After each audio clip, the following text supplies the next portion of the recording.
All right. Just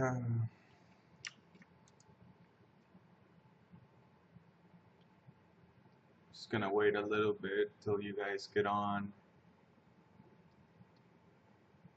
All right.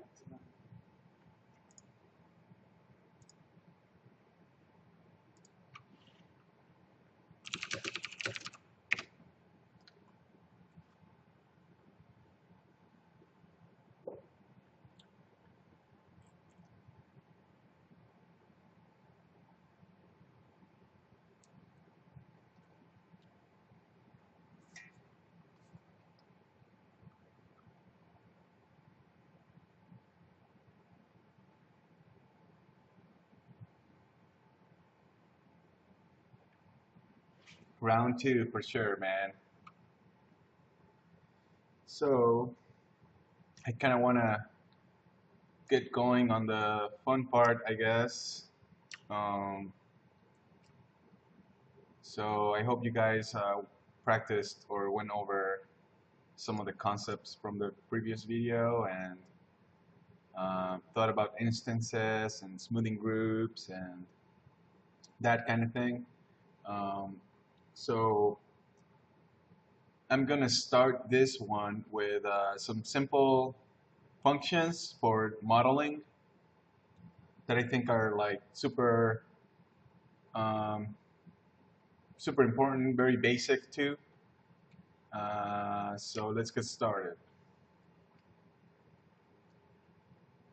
I'm gonna like stay on edit poly for now, even though some of these ones are the same for edit mesh. Just remember that the wording is the same, so you just gotta look for it. The first one is gonna be extrude, and I think I've mentioned this before on the previous one. And it basically is you select some faces, and in this edit polygons section, you will see the extrude option. And again, it has like the little window here that you can, that will give you a little bit more options for it. I would go ahead and click that little window, and then you get these options right here. So it says extrude polygons, and the first thing that they show you is the group normals. This is important because this is going to determine what what the axis or what the logic behind the extrusion is going to be. Um, so what group normals means is that whatever group of faces you have selected, Max is going to extrude based on like the total result of the normals of that whole selection. And let me just show you real quick what I mean by that. So I hope you guys remember the whole thing about normals. And I'm leaving group normals on. And then the bottom thing, it really just is like the amount you want to extrude. So if you just drag, you'll see that it just kind of like, if you look at it from the side, see how there's like a little bit of a diagonal direction to it? That's because it's adding the normals of the top face that go up and the normals of the side face that go left, I mean right, I guess, and it just sort of trying to follow the result of those two normals, which is in the middle, which is a diagonal direction. But also like realize what I just did by extruding, I guess the word, I've never really heard that word used by anybody except in 3D talk. But I guess it means pulling something out of something. I don't really know exactly what the word actually means by itself, but what it does makes it pretty straightforward to understand what it's doing. You're extruding something out of something else, like pulling something out. But you're not just pulling, you're sort of creating more content really, because like now I have more faces. See this line in the middle that I'm showing with the mouse. All those faces, all this geometry that was created here is new. It's not like I just moved these things, these faces. It's not this. Okay, I gotta undo the extrusion. So it's not this. This, I'm just pulling the faces. It's different. This is not an extrusion. This is just moving the faces. When you extrude, it's going to create more faces and more geometry between the original placement of those faces and then the distance that you choose from the extrusion. So I think it's like a pretty straightforward thing to see. But as far as the axe goes, this is a great opportunity to like look at how the group normals and the local normals and the bipolygon thing works. As simple as this function is, these three things are actually, they have a big impact on the usefulness of this tool, and you will actually use these over and over again. Like there's no like good one, you know, like there's no like, oh, always use this one or always use this one. All of them yield different results and all the results are good. So it's some kind of per case thing where you do this. Oh, how did you get that extrude? Oh, remember that in edit poly mode. So Rifflord just asked, oh, okay. He's like, never mind, okay. The question was like, how do you get the extrude options? And like I said, in edit poly mode, a lot of these options have like a little window right next to them. And when you press that little window, it gives you those options, those extra options. So since you guys still have the cylinder going, one thing we're going to do now too is learn a simple new function called slice. And if you guys set up the buttons like I did last night, that function is in your buttons and it's just right next to push. It's right in the middle. It's called slice. So deselect your sub-object mode. Go back to just having the object selected. And then press slice. And what you'll see is right at the bottom of the object, and it's not at the bottom because it's the bottom and it chooses the bottom. It will go right to the pivot point of the object. It will choose the origin of the object, which is the pivot point. And you will see this square type thing way down there, and right now you don't really see any kind of thing going on because it's right at the bottom. So what this thing, it's slicing your object in a way where it's going to create pretty much like an iteration of geometry, and I'll show you what I mean. And so just leave it like that, and actually click on, go to the modifier stack over here on the right, and you'll see that slice is active. It's sort of highlighted, I guess, but with a gray or a dull color.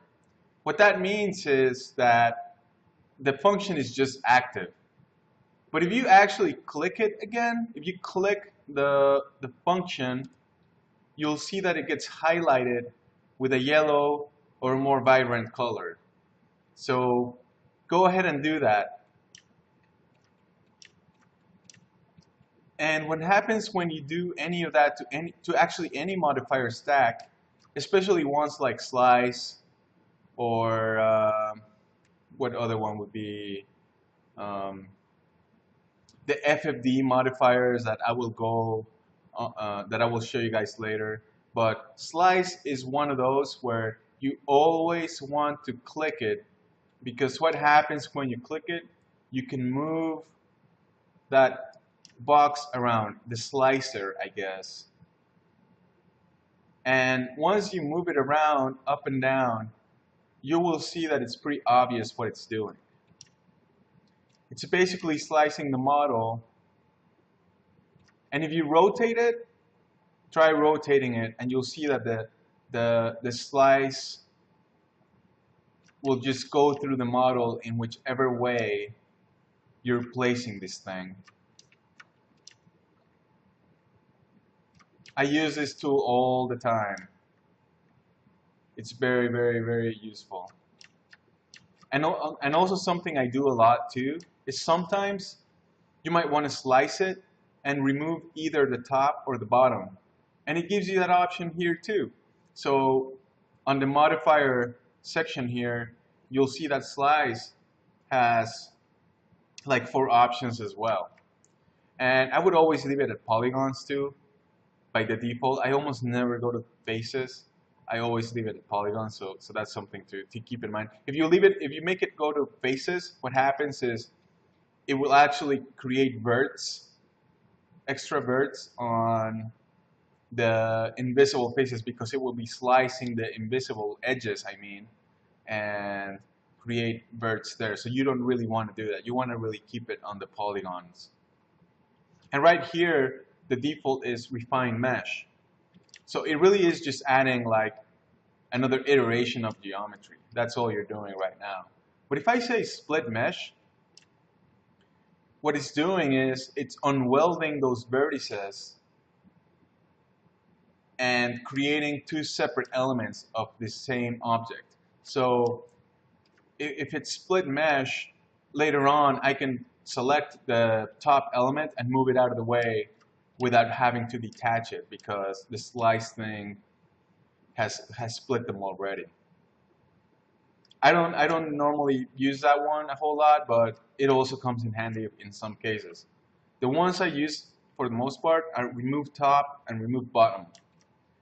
So just try it. It's pretty obvious. If you select remove top, well, it's going to slice your object, and it's just going to totally kill the top of whatever is on top of the slice gizmo.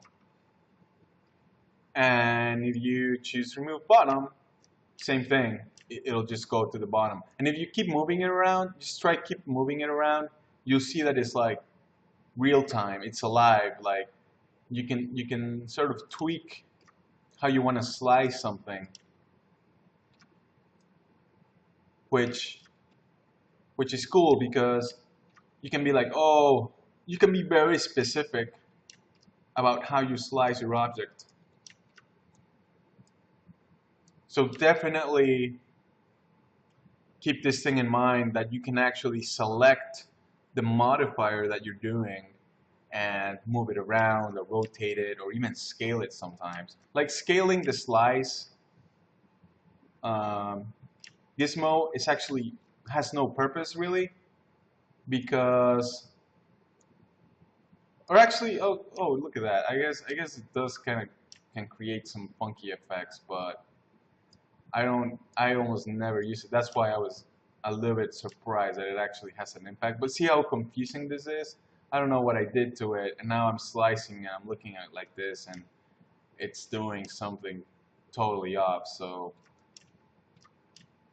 I guess I've never had any kind of use for scaling the slice, because it's infinite. Like even if this object was a giant sphere, the slice would still just go right through the whole thing.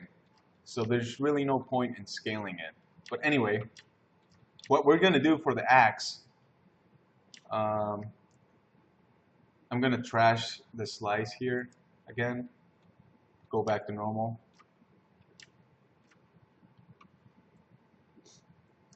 So going back to extrude, Um, Here's a few ways we can add iterations to a model, like a cylindrical model like this. I use Slice a lot for this, but Edit Poly has another very powerful way to do it, which is creating, which is called connect.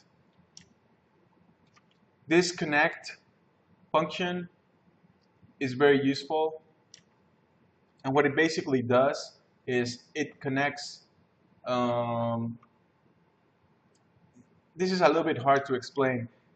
It connects series of flowing topology, right? It's a little bit difficult to explain, and I guess I can show it by showing that the faces that go around the cylinder are perfect topology, meaning they are um, they are quads and they flow in the same direction and they're uniform and they were actually created by default by with a primitive. So that's one of those objects has like perfect topology. If I started dividing some of these edges and adding like stars and triangles and carving into it and doing things like that, I would totally break the perfection of it.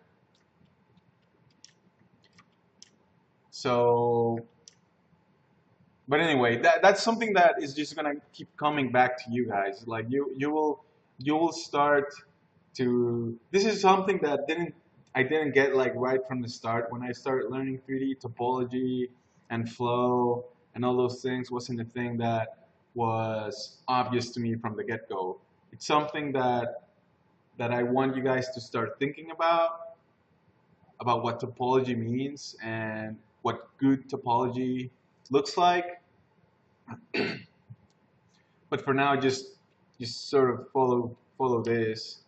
And basically, I'm gonna select all the edges that go around the cylinder, and I'm gonna open the options for the connect. I'm not gonna just press connect.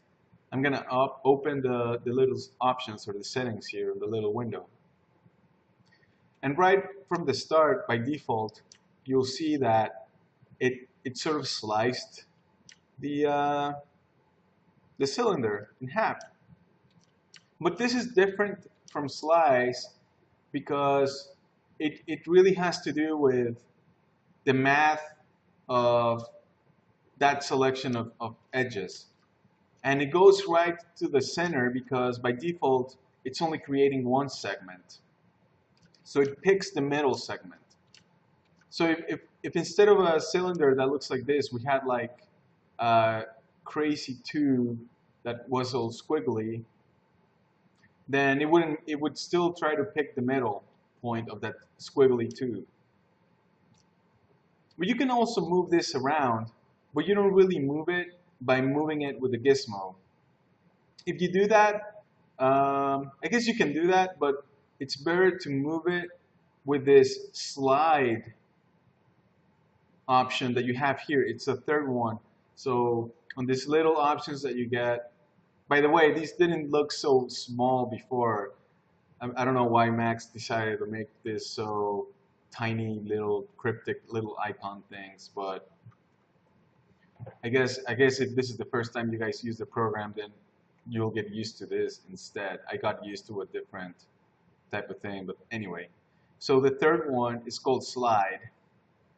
And what slide does is it just literally just slides your connect around. And what's good about this is that when you slide it, it won't mess with your UVs or your texturing.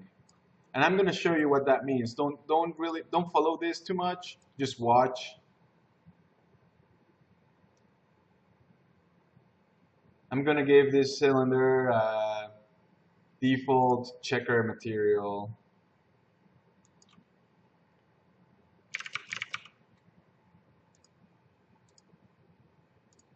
So there you go. It's got some checkers on. And I'm gonna connect it. And I'm going to slide it. So as you can see, when I slide it, the checkers remain undisturbed by my moving around that slide, that connection.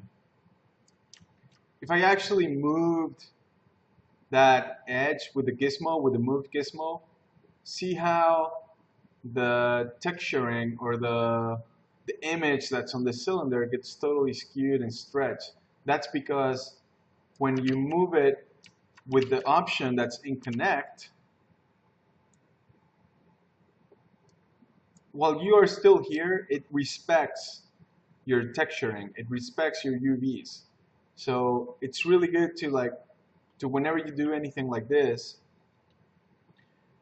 slide. If you need to move it to the top, well, slide it. If you need to move it to the bottom, use the slide. Don't rely too much on moving. And you might already realize that there's a difference between this and slice. I can't remove the top. I can't remove the bottom. I can't split my mesh into two elements because this connecting is not really a slice per se. This is just saying I'm gonna connect all your, in this case, your vertical edge topology and connect it by putting an horizontal ring of topology that goes right through it. That's what it's doing. It's not slicing it, although it looks very similar. So I'm gonna make it gray again, just so it doesn't look all noisy and stuff. Yeah. And I'll stay here on the options here. So on the top one where it says segments, try increasing it to maybe 4.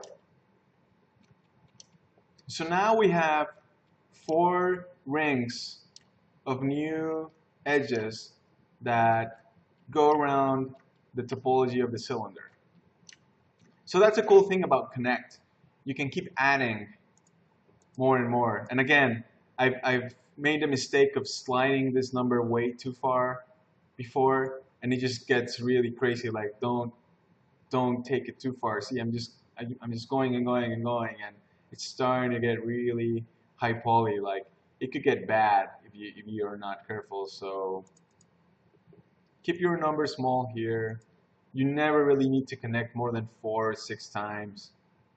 Maybe sometimes you might, but for the most part, you don't have to.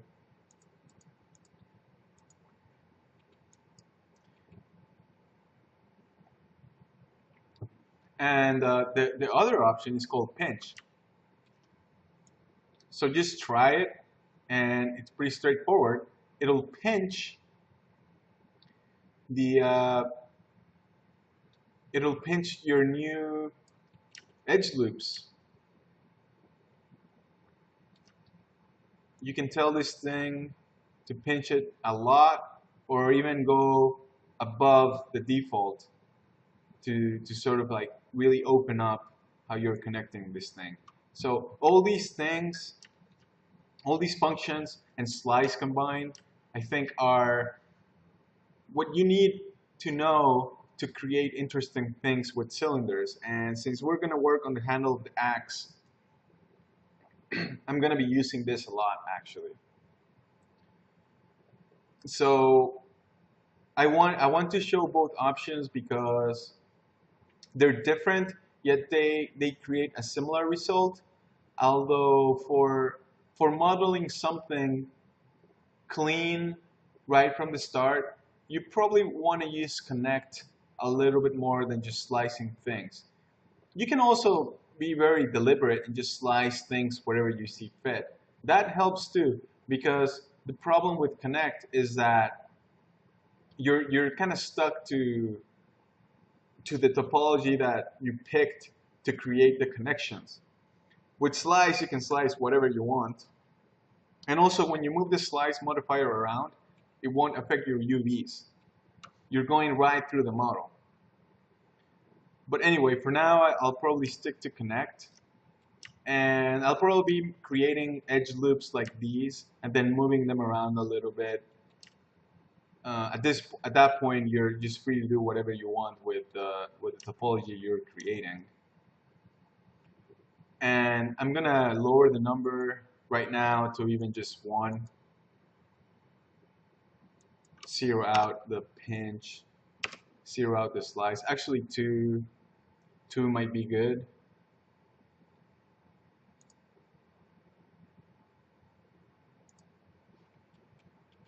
So I'll just leave it like that.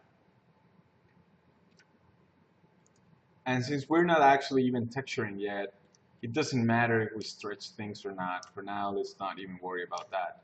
So back to extrude. The reason why I talked about slice and connect there for a while is because I wanted to set up something that also is related to extrude and the options that we were looking at earlier. So try and go ahead and select the top row of faces that go around the cylinder, just like this. And let's go back to the extrude options. Don't just press a button, open the settings, and let's stay there for a while.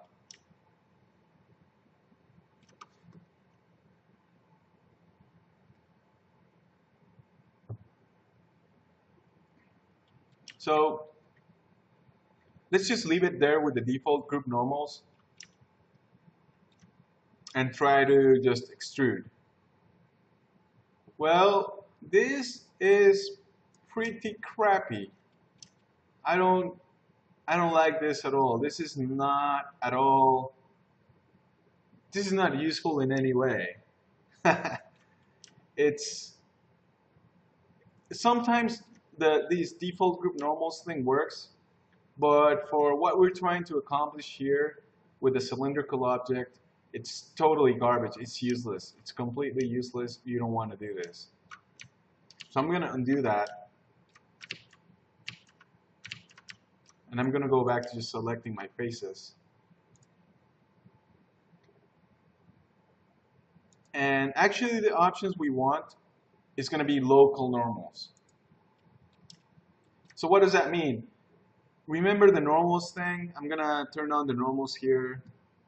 Where are they in Edit Poly? I don't even know if you can actually see the normals like you can in Edit Mesh.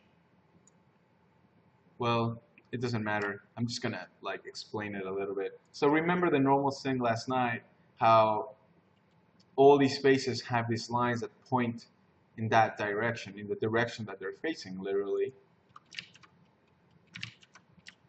So when you select local normals and you extrude, now look at that. That's more like it. It's extruding more geometry from those faces going from the direction that the normals are facing. So it's creating a nice sort of perfectly cylindrical extrusion from the faces that we selected. That's what we want for something like this. And as you guys can probably already tell, I'm starting to show how we're going to model the handle of the axe.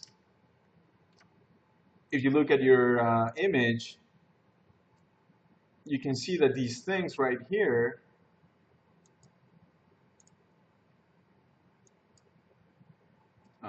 give me a second, I'm going to make this a color image.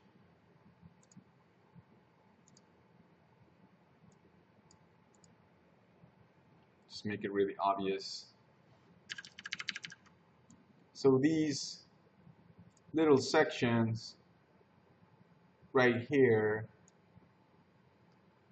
are small extrusions on the cylinder that make up the handle of the axe. So this is setting up what we're going to do there. And while we're at it, I want to show you what per polygon does. Per polygon is actually very useful too. It's just for special cases. So when per polygon, when extrude, when is a few, they just extrude diagonally.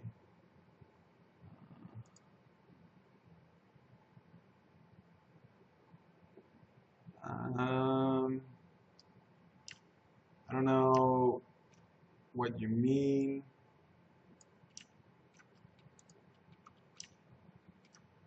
I don't know if you might have selected some of the top faces maybe by mistake. So Winston is asking about faces extruding diagonally. It could be because, oh, I think it could be because your top faces still have smoothing groups that are shared with the faces of the cylinder. Or maybe you selected a face on the top or something like that. If these side faces that you're selecting have like one smoothing group that is separate from the top, it should not do that. It should be perfectly straight, just like this. I mean, you might wanna let me see. I'm gonna see if that's the case. I'm gonna close this, and I'm gonna make the top and this cylindrical section one smoothing group. And when I try to extrude these, I'm going to see what happens. Huh, actually, you know what, that's probably not it. So I don't know what you might be doing. You might have something else going on, because even when I made it one smoothing group, these faces still extrude perfectly straight out of their point of origin of the normal. If I look at it from the front, it looks perfectly straight. Hmm.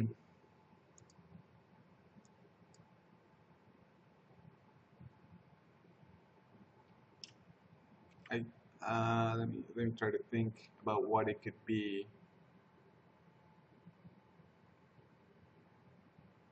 Mm, well, if your cylinder has any sort of deformation, maybe like if the top is a little bit scaled down, then when I extrude,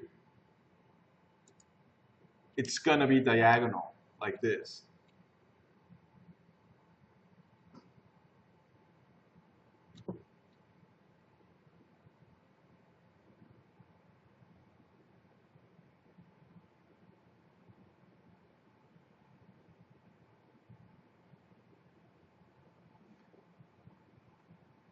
Oh, give me a second here. I might have to. I think I have like a non-HTTP thing going on with the chat that I set up like a while back. Oh man, I'm sorry.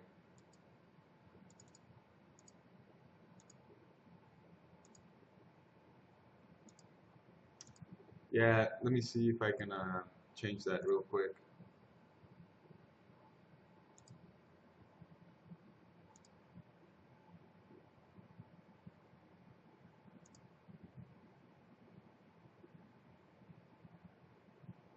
Can you like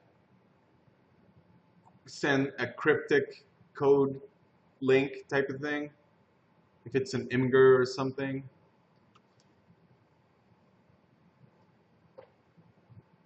No. Hmm.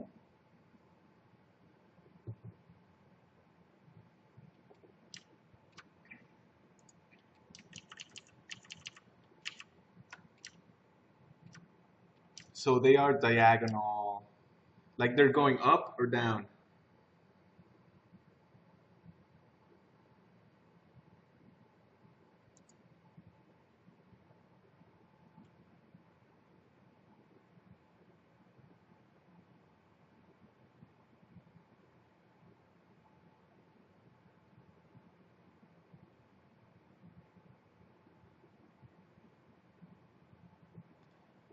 Well, how about this? Let's try this, guys. Let's just not worry about it too much right now. Let's try this.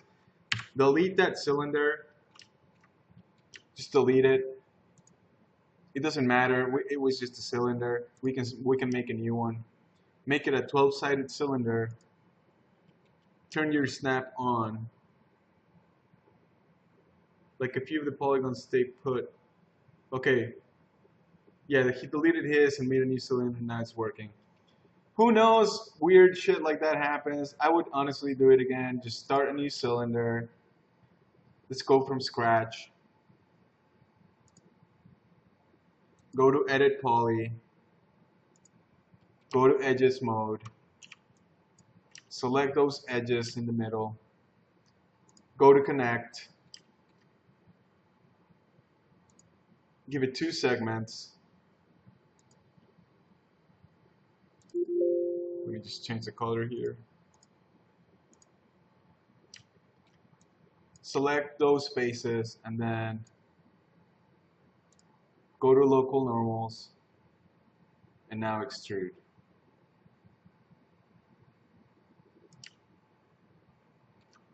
It should remain straight no matter how crazy you go with it. If you had any sort of slight deformation on it, that could have been it. Because any minor offset on those edges would make it go like that.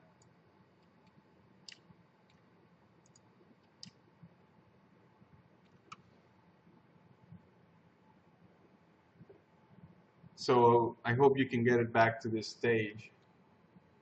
And I'm gonna turn off that link sharing thing, or I guess turn it on so you guys can add stuff there. I don't know if I can do it as this thing is going on though, unfortunately.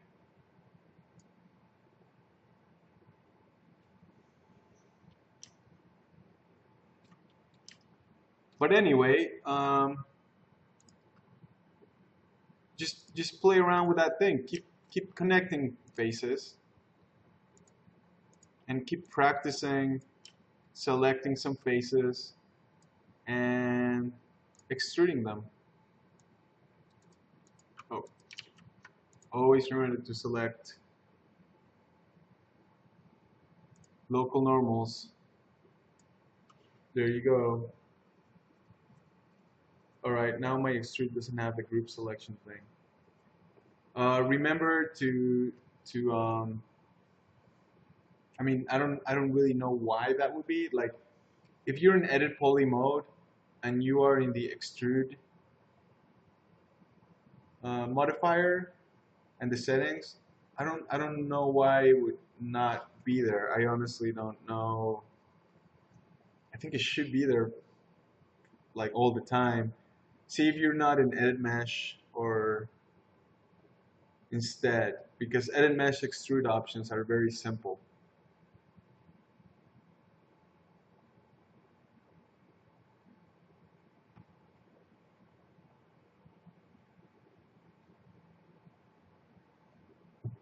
All right, there you go, found it. Awesome. And also try extruding inversely. For example, I'm going to select this middle section here, and I'm going to extrude, but now I'm going to go negative value. So if you go into a negative value, it's going to sort of extrude inward.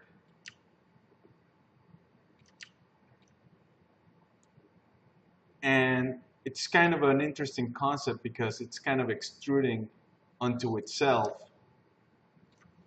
But the thing to understand is that it's still creating geometry.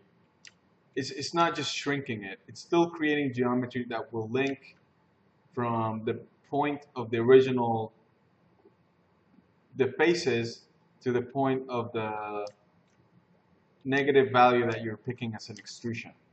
So here's something that, if you guys think about this thing, oh yeah, if you were in edge selection, that might have been it. you had to be in faces mode. So yeah, if you were on edges, then you would have been extruding edges, and you would have been getting some crazy results there with extruding edges. Like you never really want to extrude edges too much. That's something that would be a little bit more of an advanced thing to do. Extruding edges, you have to be careful about that. So when you work with extrude, it's always with faces or triangles, or yeah, like triangle faces or quad faces or whatever it is. It's not edges or verts even. I don't even know if you can extrude verts, but it's always with faces. So anyway, as you guys can see, even this piece right here, if I look at it from the side, if I rotate it and look at it from the side, it already looks like some kind of mechanical piston thing or something along those lines, something you would see inside a car. So a lot of those pieces, a lot of those things that you might want to build for sci-fi or even industrial design and things like that are done in a very simple manner with extruding faces through a cylinder just like this. I mean, this thing could already be some kind of space screw or something. I don't know, or it looks like the little. It looks like that Millennium Falcon table where they play that space chess game. You know, like the possibilities are endless. Really, is what I'm trying to say. Once you start thinking about the possibilities of what you can do with something like this, there's a lot. It's not just for handles, you know. That's what I'm trying to say. This could be the start of a car even, or for a fantasy game, this could even be a starting point for the wheels on a cart. So just something to keep in mind of how much how far like something like extruding a cylinder and adding iterations to the topology of it can get you. That's when you can start using your imagination there. So let's extrude something like this, for example. See, like when you're in extrude, when the options for extrude are active, try this. Any face you select uses whatever extrude options are on at the moment. So when I selected this one over here, it instantly went inside a little bit, went to the negative values that I had selected the other ones at. So actually, oh yeah, so I forgot to commit to these. So whenever you're like, oh okay, I like this, just hit the OK icon here, the little check icon, and boom. And once you do that, the options go away. So if I wanted to extrude this top face right here, which would be my sort of my next mind flow logical step for me to keep going with, you need to go back to the options and open it again. And like some of the other options, it always ends up at whatever you were at last. So it remembered that I was at local normals, and it remembered even the negative value that I had. So that's all good actually. That's helpful. But I'm gonna go up, and now I keep going up, and now I even have something that, oh, I hadn't, see, like I had another face selected accidentally somewhere out there, and it did that. And you can actually deselect that face, the face that you didn't want the extrusion to happen at. Oh, I'm trying actually. There you go. It's kind of a weird way to do it, but you can actually deselect the face that was the mistake and then keep going with the other one. I don't know, this looks maybe like a weird lightsaber or something. I don't know. Not that you would even model the laser on a lightsaber, or a sword would ever be cylindrical like that. But as far as the axe handle goes, some of this stuff is definitely very useful.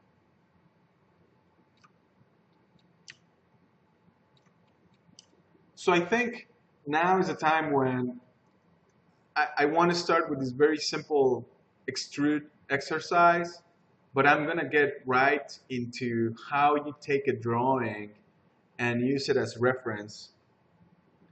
Where was the connect? So the connect button is, it's located in the edit edges. So when you go to edit edges mode in edit poly, when you go to edge sub object mode in edit poly, this new window shows up called edit edges. This new section, I mean, on the modifier called edit edges, and connect is there because connect all, it's only about edges, the connect thing. So I'm gonna select these edges right here. What's going on?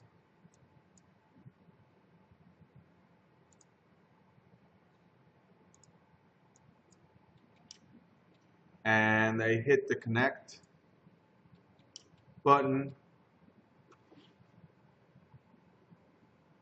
Yeah, that's right. So every sub-object mode that you go through will give you different options because all of these have very different purposes, really. So that's why there's no connect when you are in polygon mode, because there's nothing really to connect in that logic. It can't even do it. It's just, it only works for edges. And because I'm giving you guys such a like crash course, there's like just so many things that I just don't really have a chance to explain to you every single detail of what's going on in all of this. But I just want you guys to get something going so that the program itself is not as intimidating, because I feel like that's what happens when you look at a program like this that has like a million options and you just don't even know what to do or where to go from any point, really. So it's good to start with something simple that gets you used to these menus, but you guys are definitely going to have to do a lot of investigating on your own and just mess with these things. Just press a button and see what happens. You know, just sort of explore, do crazy models. Just don't even worry even about making a nice looking thing. Just make test models where you just practice things, or where you just actually just experiment with what all of these options are going to do. And but anyway, for now we're looking at a very specific set of options, because I think the options that I'm going for are still basic knowledge that you should know to just get started with modeling, but I'm also like focusing on the axe, and that's where I was going to go next, actually. So yeah, don't worry about the link thing. I'll fix it later. I'll probably do another one of these later with you guys, so I'll turn the link sharing on.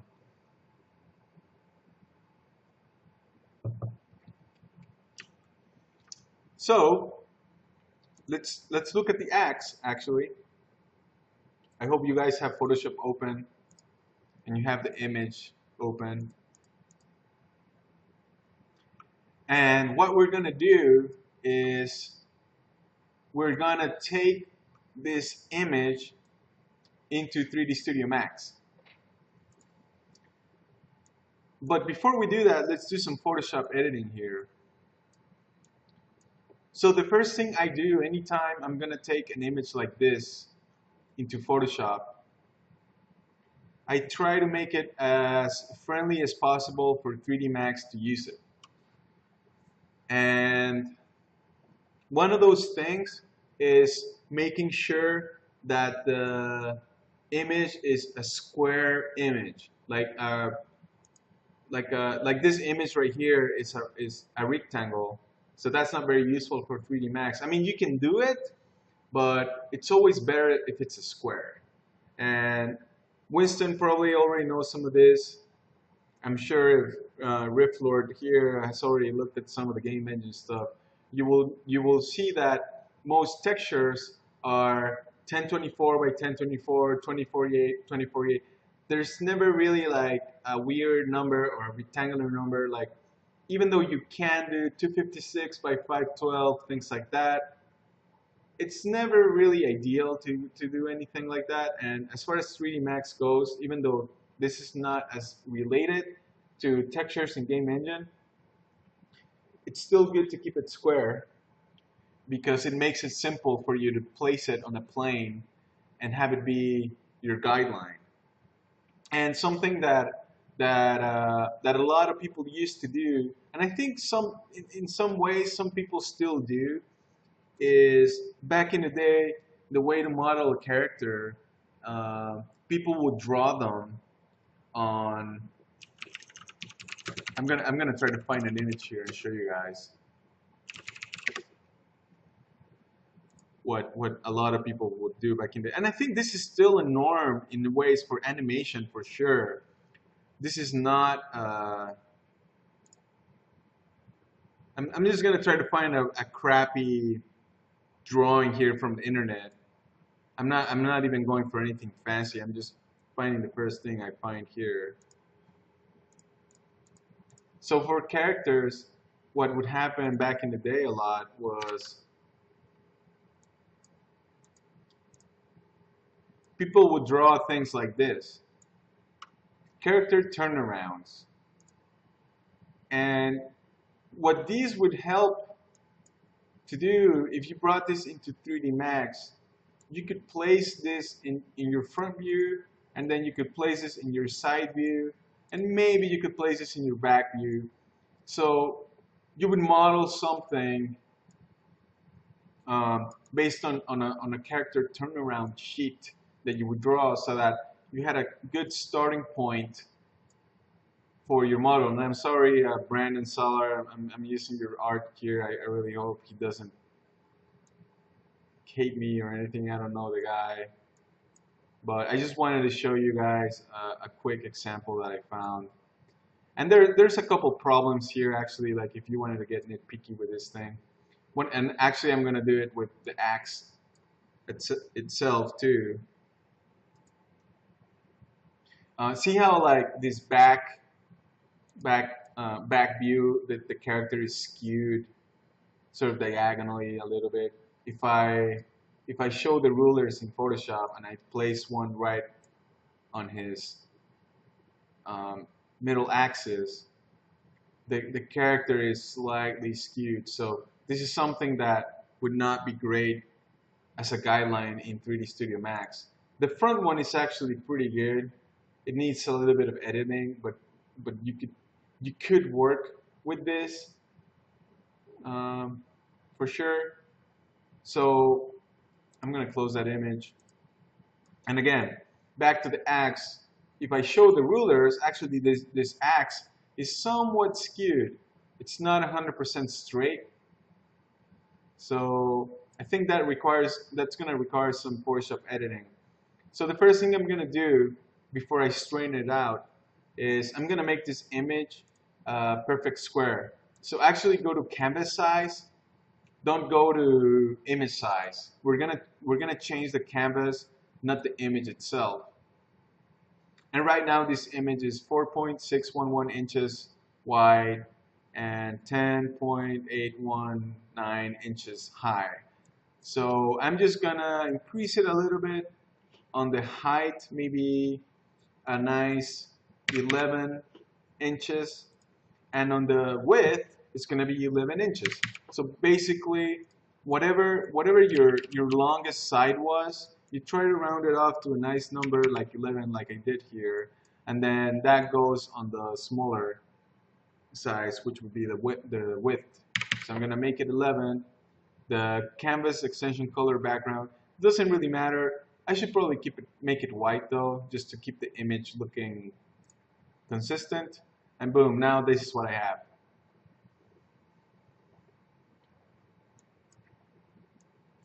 And as far as like that whole 1024, 2048 logic goes, those are sizes that you need. That's going to be the sizes of all the textures you're ever going to save for a game engine. Power of 2 textures. It starts from 32 by 32. I mean, you could use a 16 by 16, but that's like tiny for the modern era.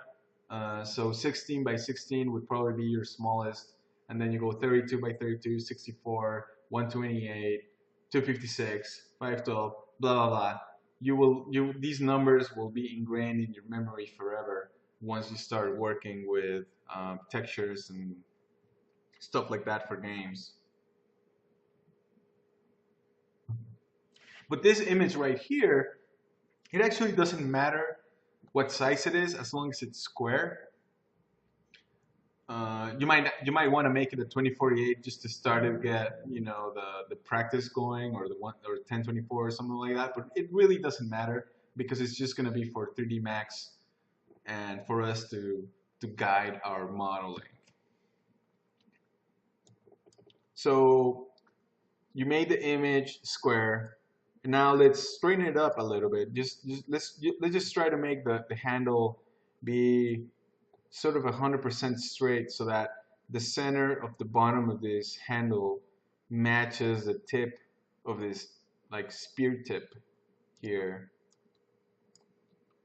So just select it and rotate it a little bit. Free transform is what I would use. And oh, I have the black background going on. I'll probably make this a layer instead of it being the background. And make a new layer and move it underneath and fill it with white so that I can do whatever I want to this axe layer, and there will always be a nice white background underneath. So again, I'm going to select it, edit, free transform, and just kind of rotate it ever so slightly. Oh, I'm rotating the background. Rotate it just a tiny bit. So actually, like you can start to see that this drawing has some flaws, because if I keep going, it looks like the spear tip will be offset from the handle itself. So we might actually have to distort this a little bit, which is fine. This is great practice right here too, actually, for Photoshop and for using images as guidelines. You have to do some tweaking to them, because drawings done by hand, especially crappy ones like this, aren't perfect. So if you really want to use this for 3D, then you have to be able to tweak it a little bit in Photoshop to make it better for you to work on in 3D. So what I'm going to try to do is I'm just going to try to distort or warp the top of this spear tip thing here, and try to keep it so that it's super straight all the way, and possibly even the screws or the bolts that are going on here, and these might actually, I might actually just move them by selecting them and moving them a tiny little bit. So if you guys want to do it kind of quick and dirty, I can just select the spear tip here, and or spike.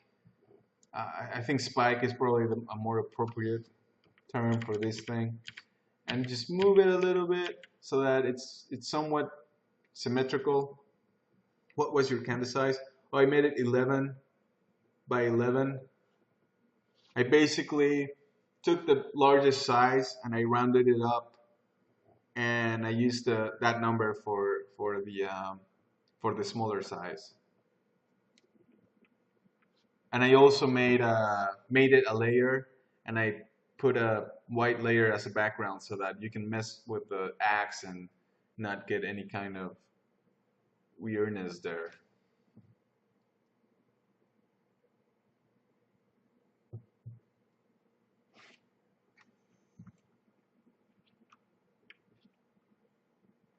So I'm gonna keep messing with this spike.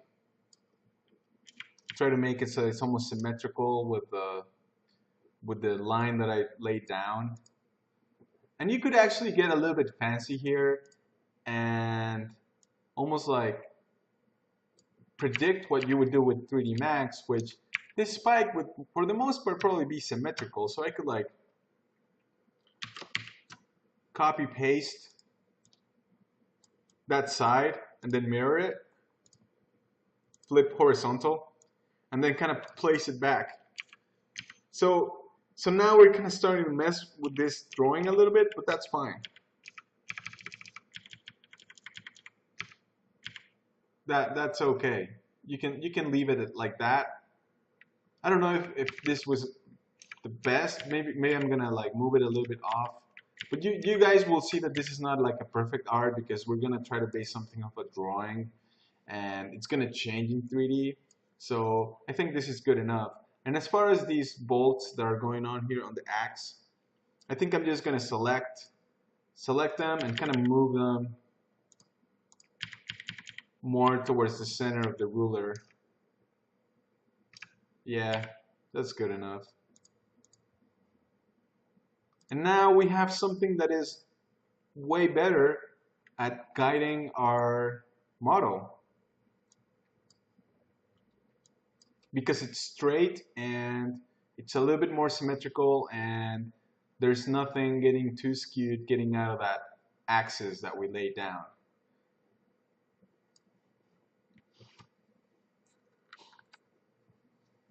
Here's another trick that helps, because I'm sure you guys have default colors on your Macs, and in Macs, selected objects are white. So if we brought in this image with all this white background going on, sometimes it's easy to get lost in what you're seeing because there's like white lines on top of this annoying white background.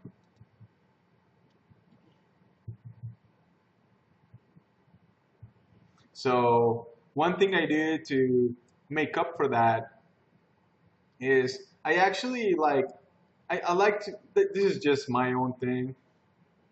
You can choose gray, like a 50% gray. And by 50% gray, I usually mean like go to the color picker and go to the furthest left end and try to find the 50 on this HSB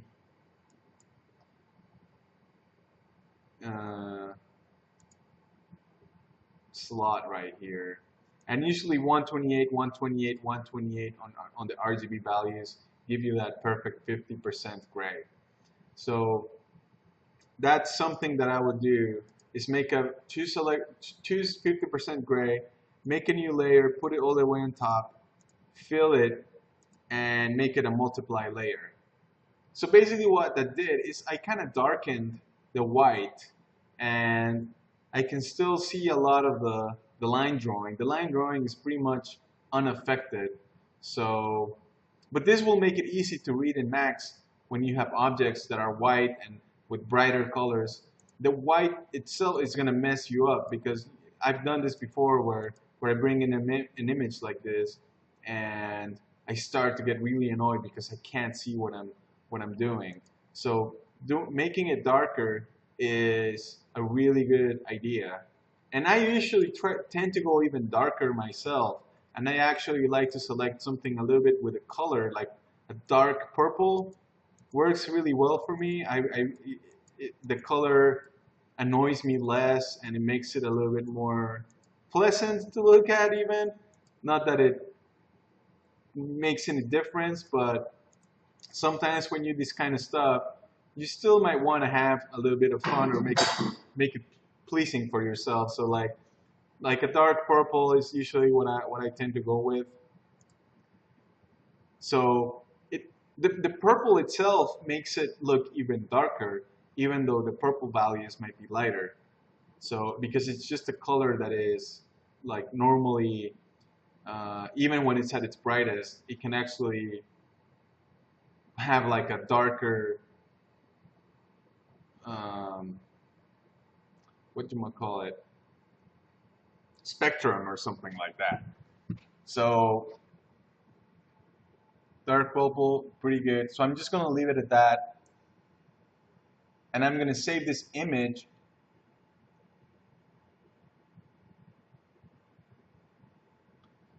Somewhere that will be really easy for you guys to find. I'm just gonna put it on my desktop for now, and I'm gonna make it a JPEG. It doesn't have to be the highest quality image. A JPEG at its highest quality is pretty good. So I'm just gonna call it Axe Guide.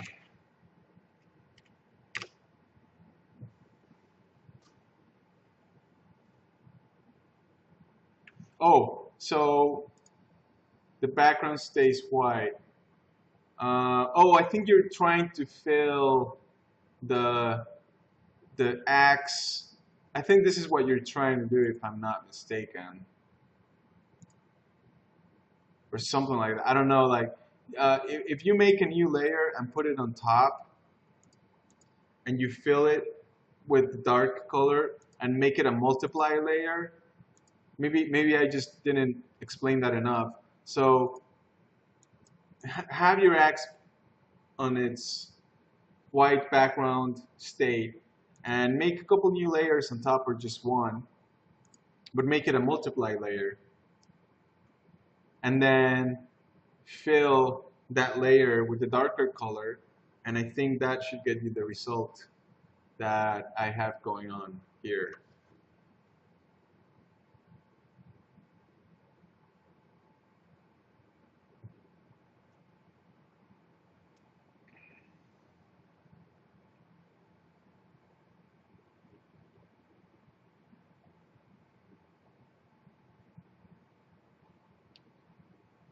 So just let me know if you are able to get it to look like this,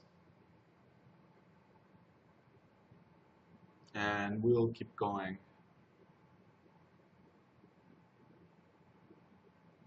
And by the way, this is by no means something that you have to do, but this is something that makes it a lot easier for you to edit things in 3D Max.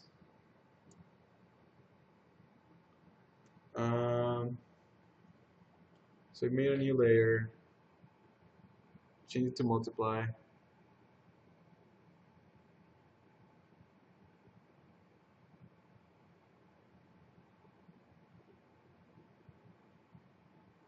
Yeah, you have to make it all, move that layer all the way to the top. See how I have layer 1 is just white. Layer 0 is X on the white background. And then layer 3, I'm going to delete layer 2 here, it's useless. And then layer 3 is all the way to the top, and it's just the purple color set to multiply.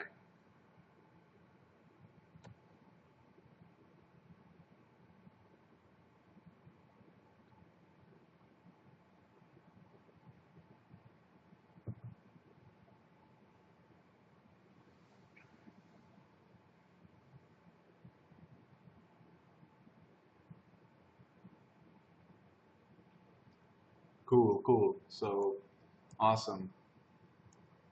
So anyway, save your image to your desktop or something. I called mine Axe Guide JPEG. Um, just set your JPEG settings to the highest quality, and that should be good enough. This is not something that is going to be crucial artistically at some point. This is literally just a guide for us in 3D Studio Max.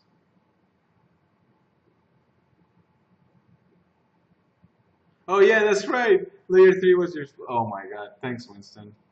Totally killed that thing. It doesn't matter, man. That was just something that you could do, but it really doesn't matter at this point. But that was a good catch. I totally spaced out on that. But anyway, so let's go back to Max, and we're gonna delete anything you have going on in your scene. We don't need it. And I think this would be a good time also to like talk about scale. because I know you guys want to work in Unreal, and I know Winston already does that. So we gotta set our scale. And scale is one of those things that is a pain in the butt because you never really know what scale is gonna look like in your game engine and what 3D Max scale is set as and all these things. But the cool thing about Unreal now is that it's set to decimal scale. It's set to decimals, and you can actually make something in 3D Studio Max that is a 6 foot, like a 2 meter tall thing, and it will be 2 meters tall in Unreal. So to set this scale, we're gonna go to the customize menu here in 3D Max. It's almost at the end of the menus here. Just customize and just go to unit setup. And by default, Max goes to generic units. And this is one of those things where it's like, generic units are literally just that. They're just numbers. They're just generic units. There's really nothing defining anything about them at all, except for some arbitrary numbers in 3D space. So that can be very confusing because you don't even know what measurements you're dealing with. It's not good to keep it generic units, I think. I would either choose US standard or metric, because US standard, if you're doing things that are industrial design or something like that, I don't know, you might want to keep it to this sort of standard, then you use that. But since Unreal is now decimal, and actually I prefer decimal completely. I grew up in Mexico, so we don't use inches or feet down there, just like the rest of the world doesn't. I don't know why the US has this inches and weird fractional inches thing going, which I think it works to a certain extent, and I think it's okay.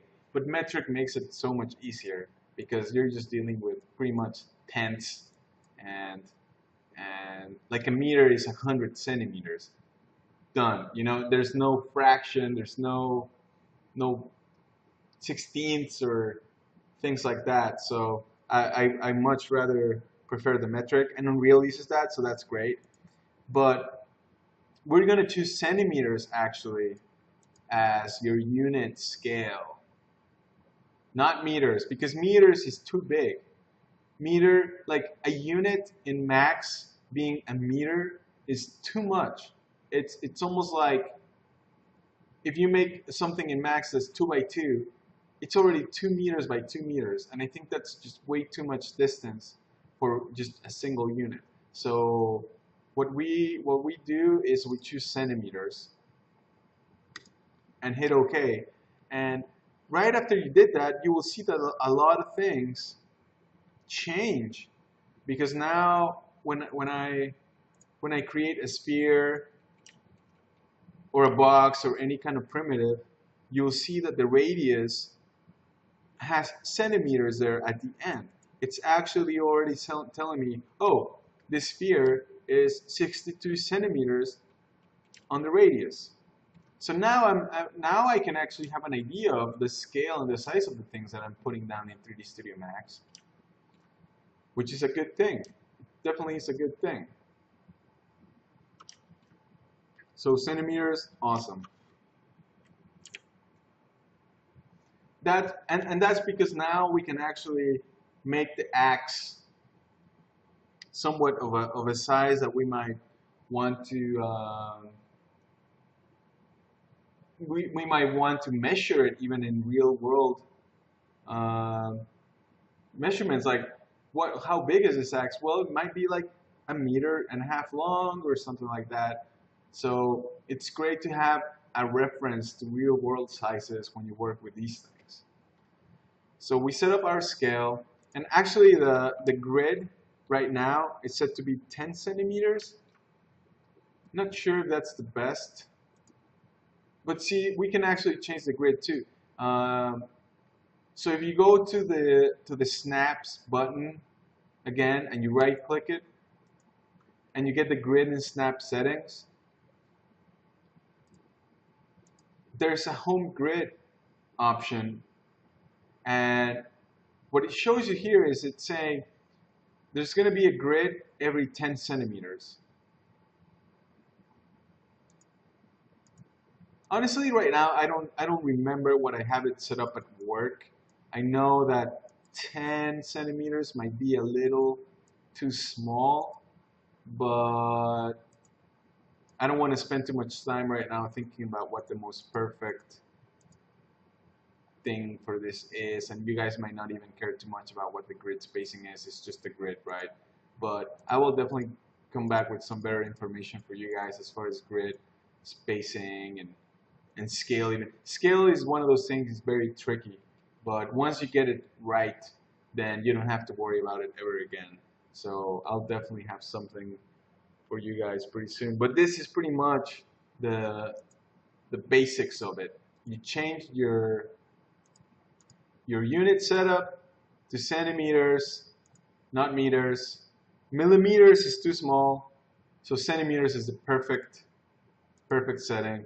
And that's pretty much it. And now you can actually measure things in Max in real world sizes. And why did I bring all that up? Well, because we're going to bring in our guide, our axe guide. And how do we do that? So this actually will get you guys started with some material things in Max, with some quote-unquote texturing in Max, because we're actually going to bring this image in as a texture in Max, even though we're not really using it as a texture per se as you would in the game engine. But for Max, it is a texture. For Max, any image you bring that you slap on a piece of geometry is a texture for Max.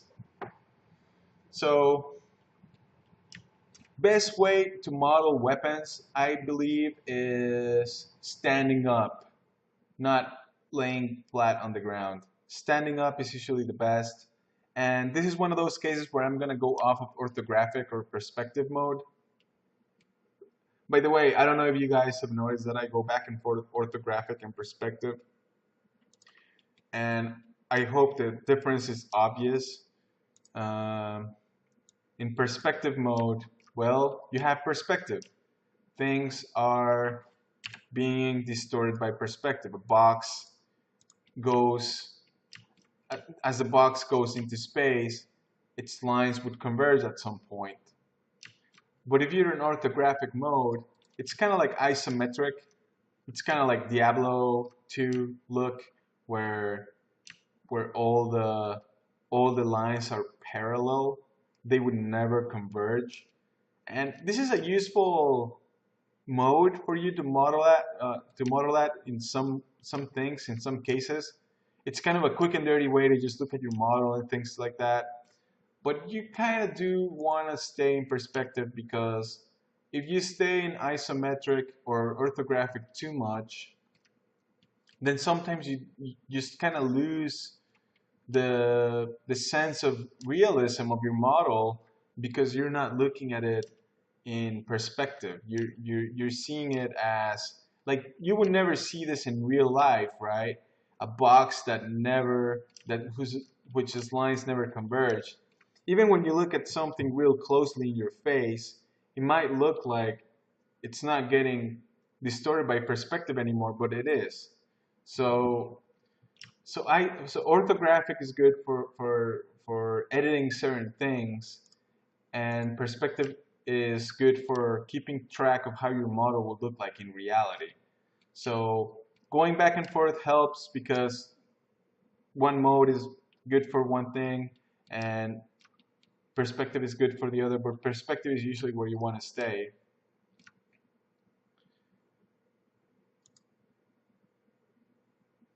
But anyway, let's bring in that axe guide. So, but yeah, I was saying the best way to model the weapon is having it face you straight on, like if it was like standing in space. not laying down in space. Oh, okay, I remember now. So I was gonna go to front view. So go to the front view and go to your Create tab and stay within the primitives and choose plane. It's the last one. Turn your snap on, and if you guys left it at default from yesterday, vertex was on and grid points was on, that's totally fine. Leave it at that. And start dragging and creating a plane. And don't worry if it's not perfect, just kind of like just create one. Make it as square as you can, but don't worry about it too much. And I'm going to change the color again, not that it matters because we're going to put a texture on it, but just so that it looks nice and clear to you guys. And as you can see, yeah, like I just kind of dragged and it's not perfect, it's not centered. Even the measurement is not perfect. So, but that's fine because we're going to fix it by typing values in and making it perfect. So as you can see, this plane is 260 centimeters long by 250, which means that the plane itself is about 2.5 meters long, which is pretty big. This is about the size of a person. So if we're thinking about the axe, I think the axe would be maybe a meter. It could be a meter and 30 centimeters long, possibly this axe. We don't have to set perfect scales right now. Maybe it could be a little bit more, maybe a meter and a half. But I think I'm gonna go for maybe something in between, maybe a meter and 45 centimeters. So what that means is the length and the width of this plane is going to be 145 all throughout. And as far as length and width segments, we don't need any actually. So make it 1 and 1. And now we have a plane that is just a plane with no iterations. It's perfectly square. It's 145 centimeters long, 145 centimeters wide.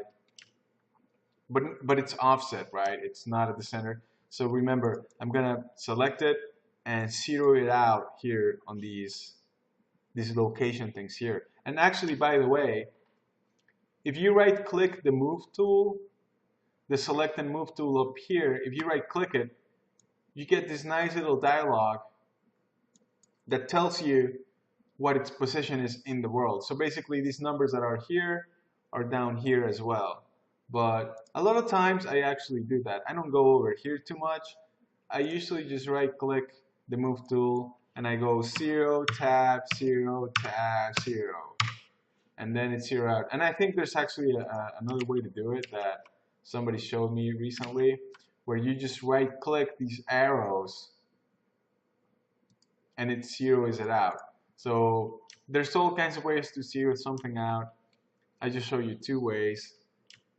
I think probably the fastest way is to do the right-click thing. You just right-click, right-click, right-click, and then it's all zeroed out. And now it's perfectly centered, and it's good to go.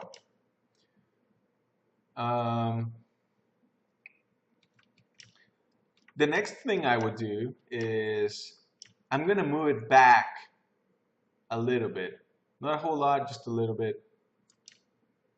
It doesn't have to be on the grid. And the reason I move it back a little bit is because when I first start modeling the axe is going to be at 0, 0, 0. So if the plane was there, then the axe would start to fight for space with the plane, because the plane is all it's going to do is going to guide the modeling first with the image on it. So I'm going to move it back a little bit.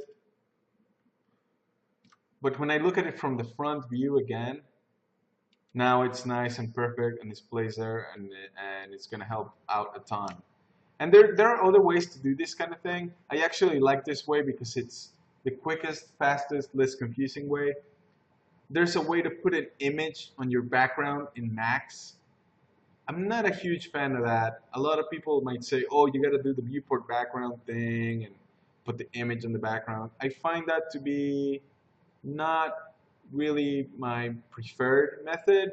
I actually like to do this better. You might say that it's not as proper, but I'm telling you guys, I've done this over and over again, and this is to me what works the best. So anyway, here's my plane. It's zeroed out, but I did move it back a little bit. So it's not perfectly zeroed out in the world, but it's zeroed out where it matters. Okay, so now time to get that image. We're gonna click the material editor icon here. It's so almost all the way to the end where the rendering icons are. And this is what I'm seeing, but I think you guys might be seeing something else. I think you guys might be seeing some kind of other crazy looking thing, and I think that's like the new thing that Max is trying to push on artists, I guess. I think you might be looking at this. So if you're looking at this, I would change back to where the one I was showing you earlier. I think it's just less. It's even less performance intensive. I've actually found this to be kind of slow and clunky. And I honestly, I didn't learn Max with this new thing.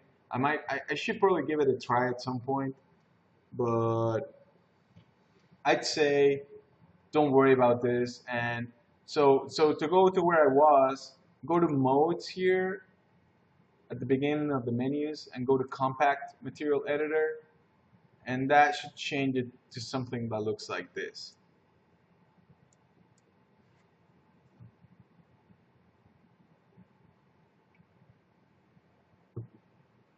And if that option is not there anymore, then that really, really, really sucks.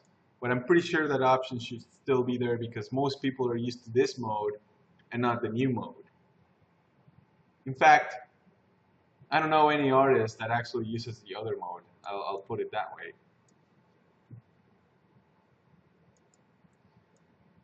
So here we are.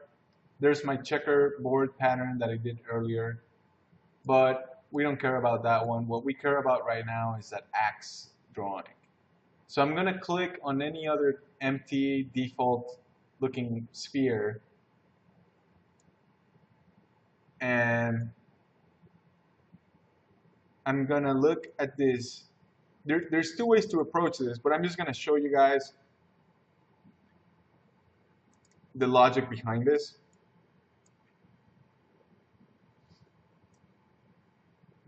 The most proper way to place the image is gonna be the diffuse color here. So this is what you're seeing now. So you select the sphere and it has all these options. But down here, there's a section called maps. So expand that and you get all these new things that show up. You get ambient color, diffuse color, specular level, blah, blah, blah, blah, blah. The one that we're looking for right now is just diffuse color. So when you click here where it says none, it gives you all these options. It's basically asking you what do you want to put there as far as diffuse color. And a lot of these things that you see here are Max only, are things that only Max can process, like these gradients, or this marble thing, or this mask, and this mix, and this noise, and blah, blah, blah. It keeps going on and on. Pearl and marble, smoke, speckle. You know, all those things, all these things are only for Max rendering purposes. So what I mean by that is that none of those a lot of these options would never translate to a game engine, meaning they're pretty much useless for you. A lot of these are for people that just use Max to render their stuff, like architects or professional product rendering. You do have to learn a lot of these because your end result will mostly be reliant on Max options. You're going to be rendering images straight out of Max.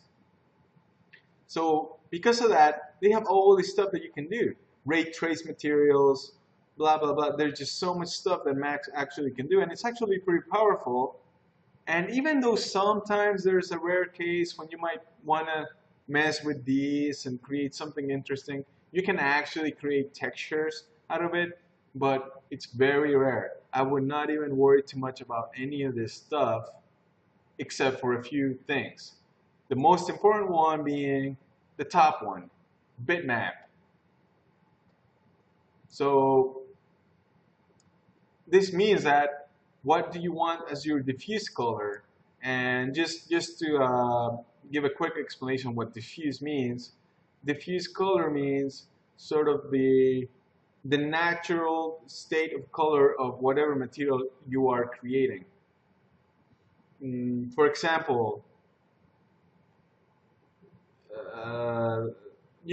objects in reality have a certain color to them, but some objects have properties that make them shine differently. So one of the greatest examples of one of these objects would be something like the inside of an oyster.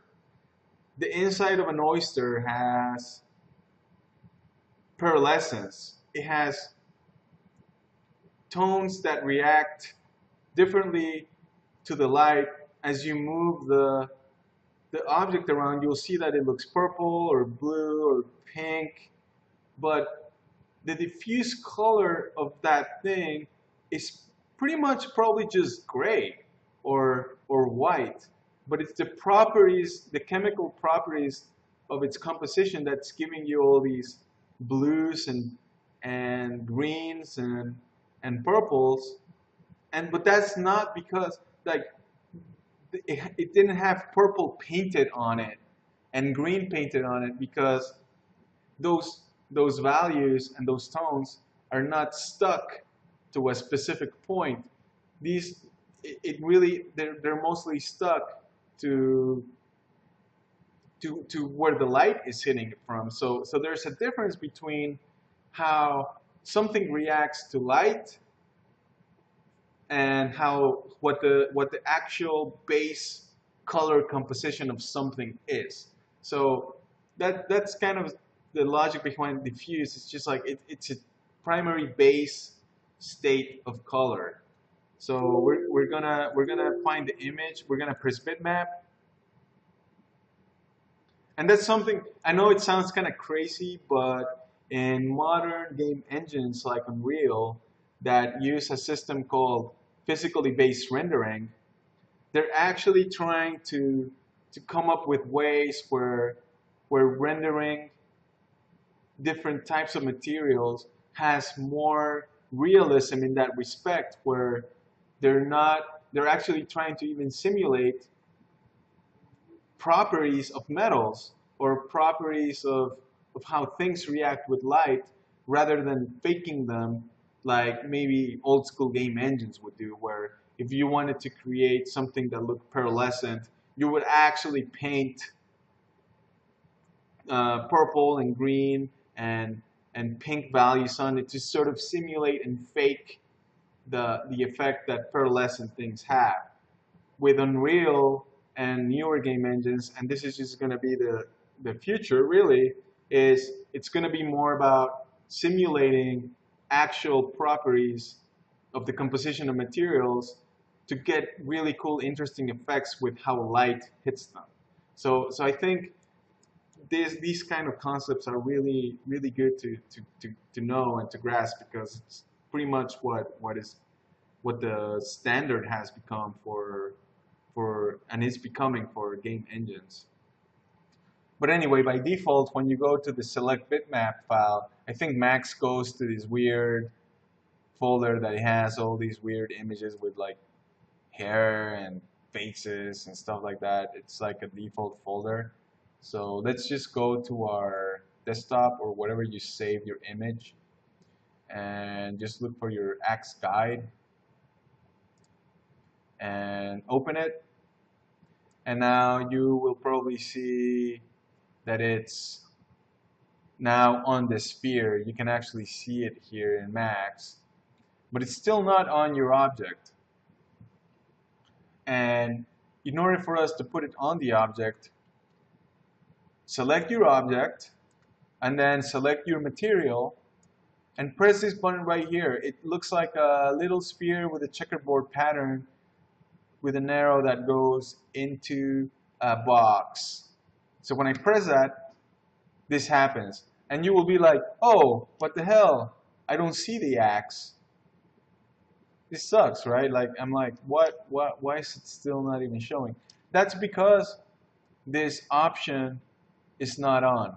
This option that looks like a light bulb behind or in front of a checkerboard pattern is called, when you hover over it, it'll tell you what it is. It says show shaded material in viewport. So when you press that button, boom, there it is. So before I did that, even though the material was assigned to it, and even I probably could hit render and I would see this. But we don't care about that. We want to see it on the viewport, so you have to press that button. So anytime you make a material in Max and you bring in some textures, after you apply it, you always have to hit this button. If I turn it off and on, see, it goes back and forth. It goes between not even showing it to showing it. That might have some interesting performance saving, a reason for performance and things like that, but this is it for now. And also, I'm not sure what driver and settings you guys have for your Macs. So there's a possibility that even though your image is high res, it might look very pixelated. There's a high chance of that. I've actually tweaked my Macs for it to not do that. So if you guys are seeing the axe in this weird, very pixelated form, let me know. Because I think for now, I will say don't worry about it too much. Or if it's really bad, let me know. If it's too pixelated and you can barely even see the detail on the axe, then I think I might have to show you how to change that. So let me know whenever you get looks good for me. Okay, cool.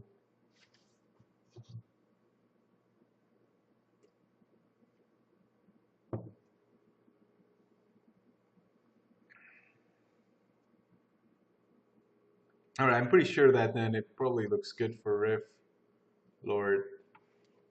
I'm gonna turn off the grid. So, yep, looking good. Okay, cool. So another thing, if you go to front view and I turn on the grid, actually the display being right on the middle might not be the greatest thing. So if I move it up, almost so that, but also like see how the axe itself on my image is not in the middle of the grid. Oh, that's another thing that you might want to edit on your image. Just like completely white values suck. I think completely black values suck because they kind of mess with the grid. You start to get lost. So like, how to fix that?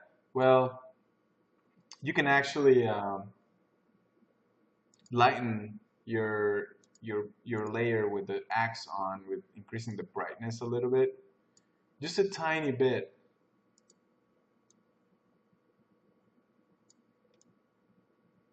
So that it's almost like a gray.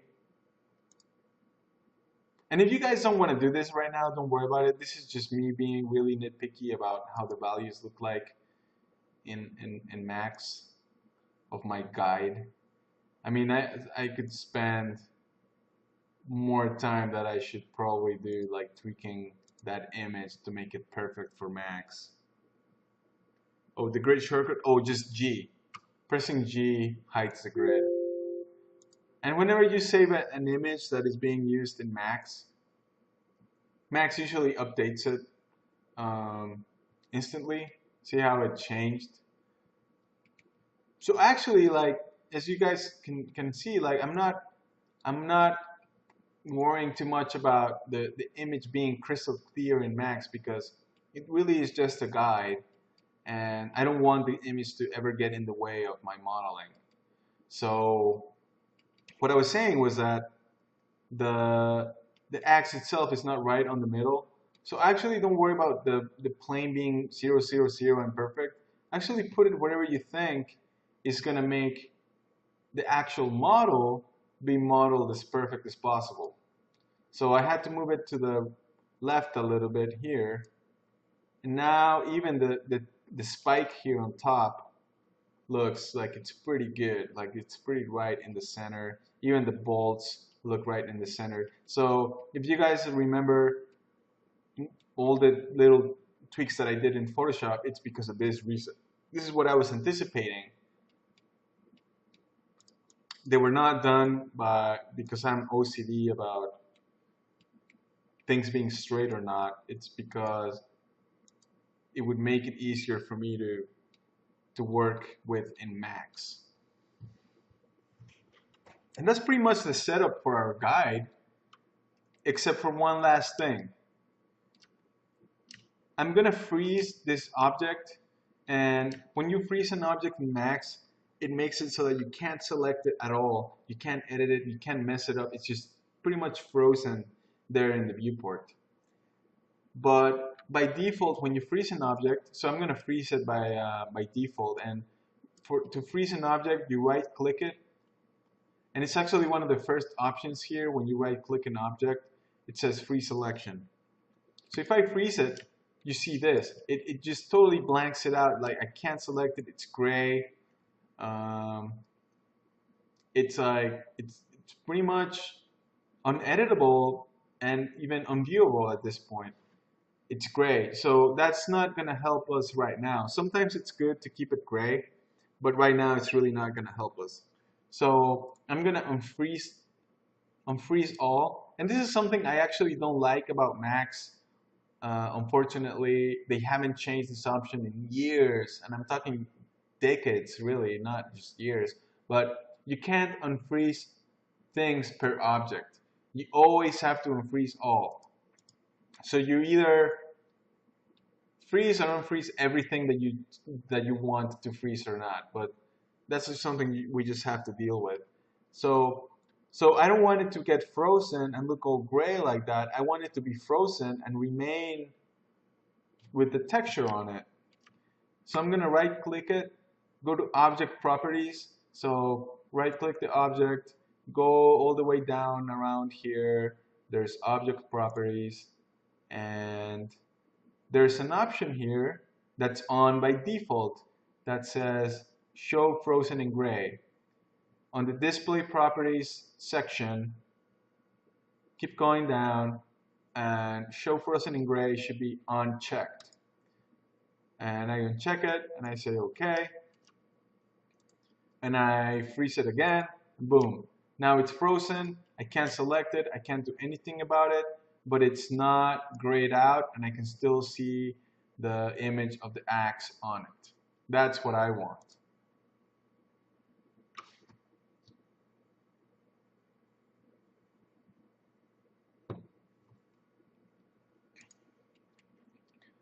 So back to the modeling here. Go to front view, or actually go to orthographic view. Stay in orthographic, and this is one part where we're just gonna eyeball something. I'm gonna close the material editor. We don't need it anymore right now. And we have this going on here, pretty good. And I'm gonna start with a cylinder again. And right now I'm not gonna try to get it perfect from the first attempt, but I'm actually not even gonna have the snap on, because the snap, since it's set to grid, I'm gonna create this really wide cylinder right now. And I actually just realized that unfortunately the cursor of Max sometimes gets a little bit glitchy on the stream. Like you don't really see my cursor when I do the Max stuff. I don't know how to fix that, but I hope you guys kind of like get what I'm trying to do here. I'm gonna put a cylinder kind of near the center. Right now it doesn't have to be perfect. In fact, you can probably try to like start it near the base of the axe and make it, just eyeball it, sort of the width of the axe handle, and just kind of keep going. Oops. See, I made it a little bit thick, but that's fine. Don't worry about that. And I'm just gonna keep going until I reach sort of the base of that spike. And remember the 12-sided thing, it's on by default. See, the height is around 131 centimeters that I did. That's pretty much ballpark, the number that I had in mind. The radius of the handle is about 5 centimeters, that's okay. And now that I did that, oh, Max start bugging out, restarting. Oh, that's a bummer. So I guess I'll just wait a little bit, but I'm just gonna zero out the cylinder that I just did. And I'm gonna go to front view. And I'm gonna go to wireframe view. Oh, yeah, this is, you can't do wireframe. So actually, because if I go to wireframe, image gets cleared, right? Because it's wireframe. So you have to make your object see-through. So again, gonna right-click the object, object properties, and there's an option here called see-through. So you guys should explore some of these later on your own. Like there's display as box. Display as box is extremely useful.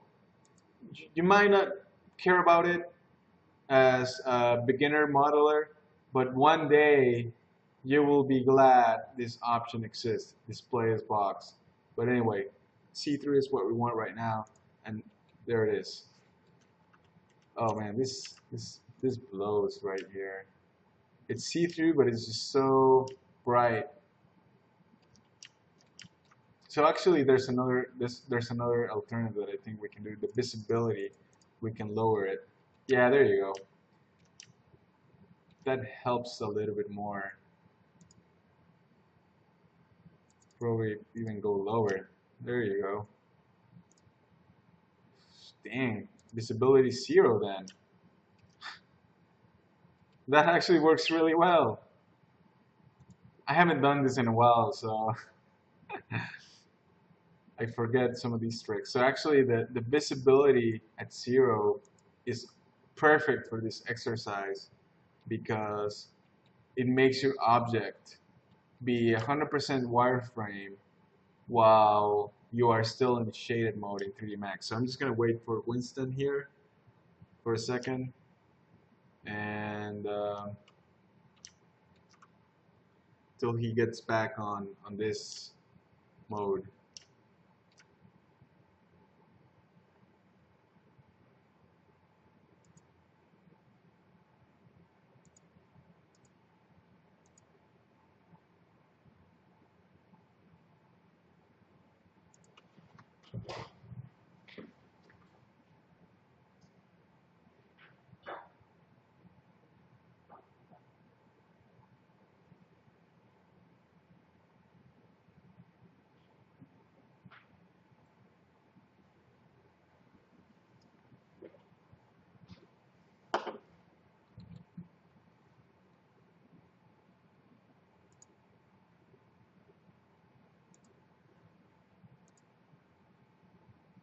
Awesome. So, hey Winston, did you get the whole thing about the visibility to get this kind of look going? Did you eyeball the height and width? Yeah, pretty much. Pretty much just eyeballed it.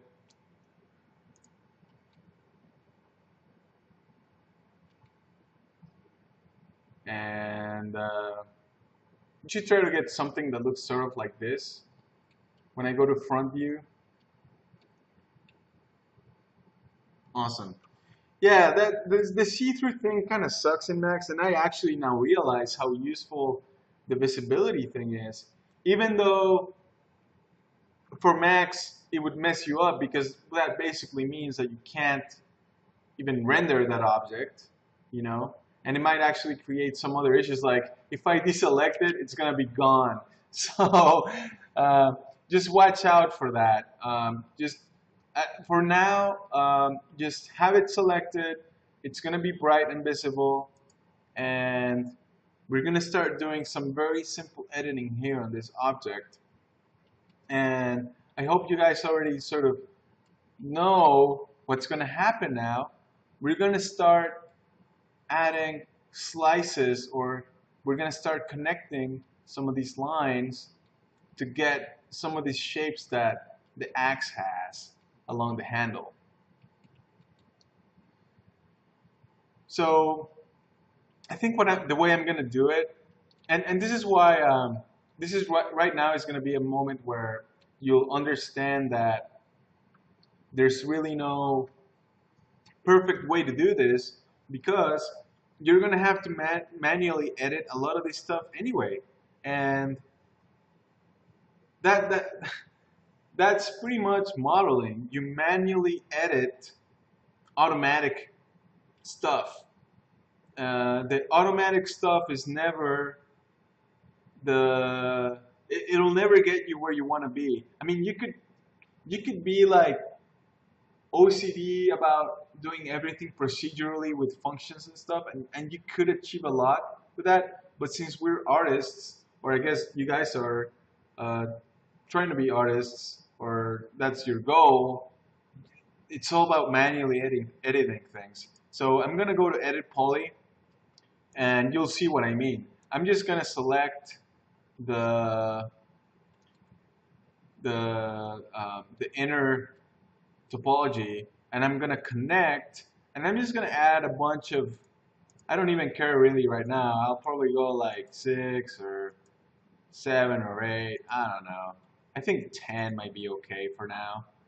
And there might be cleaner ways to do this, but I just want to get you guys into the habit of not relying too much on getting some of these things perfectly right from the get-go. Like you should. I've been going through all these concepts where I do very specific, perfect things like the 12, you know, and just things that are very sort of set in stone. But this is a point where you sort of you're gonna start to go beyond that. So what I'm gonna do is I'm just gonna start selecting these verts and moving them to places where I think are gonna help me later on with the model.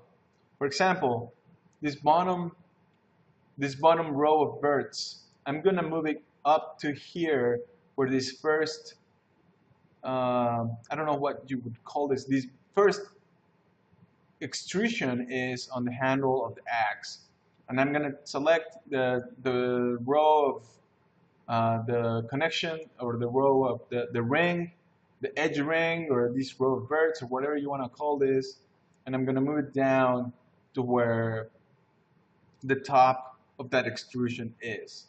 And then this one right here, I'm gonna move up to where this extrusion is, kind of eyeball it a little bit. Again, this is where you can see how a drawing is not, it can't be perfect. You know, it's just guiding you. You can't nail this thing right now. If you start doing this, you could, you know, moving the verts individually to sort of match those lines. You could probably do that, but I would not recommend that for now. Because for now, it's almost like we're trying to model this axe at its most pristine, perfect state. And even now, there are things where I'm like, well, it looks like this extrusion here is a little bit wider than the one here in the bottom. So even I will start kind of making edits where I'm like, well, I think they should be a little bit around the same width. Those are art calls already. Those are just judgment calls that I'm making based on the drawing. And I think that takes some experience and some artistic skill to sort of make judgment calls on like when you're working with a drawing like this. But sometimes some artists, they'll get a drawing from a concept guy and they do exactly what is in the drawing of the concept guy. So if they're seeing things like that look like this, kind of muddy and stuff, they get a little bit intimidated because they're like, well, should it be perfect? Should I like make it match 100%? I don't know what to do, you know, like that's one thing that I'm gonna tell you right now. When concept artists design things like this, they don't assume that you're gonna be like pinpoint perfection to the drawing. You have to make some judgment calls because what they draw sometimes doesn't quite relate 100% to how you can model or the way or how things get modeled. So I'm keeping going. I left this one here right in the middle. There's a reason for that. I'm gonna go back to that one.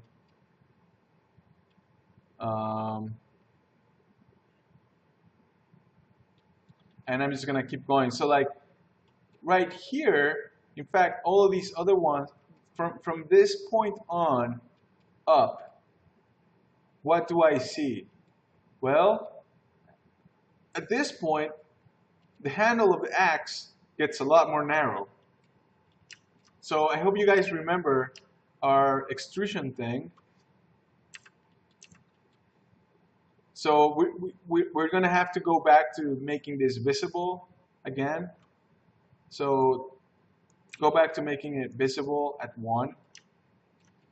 So now we can see it like this again. It will get in the way, but don't worry about it. Go back to front mode.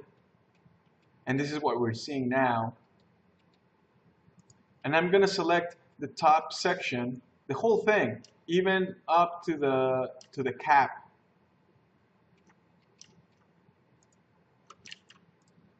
Go back to front mode, and I'm going to extrude on the local normals, and I'm in edit poly mode still, and I'm gonna like start going down, and if I keep going down, you'll see that I start to go way too far, you know, but I went all the way down just so that I can see the background of the drawing of the axe, so I can actually like match the size of my extrusion here. And I'll probably go a little bit wider, almost reaching a little bit beyond the outline of that drawing. There you go. Oops. Oh, and I think we might want to delete the top face. So yeah, I guess go ahead and undo that and delete the top face, because that face made it so that when the extrusion was happening, it kind of had that weird behavior because it was trying to extrude something that was not perfectly cylindrical. That's something that you guys will start to see how things act when you extrude things in weird different axes and or scenarios. But anyway, gonna go back to the extrusion again. Just try to match the width there of the axe. Oh, what the? I don't know what's going on here.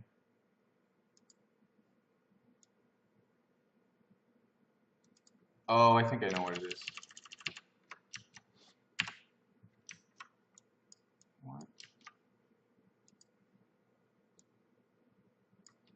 Man, this is one of the weirdest things I've ever seen. I don't know.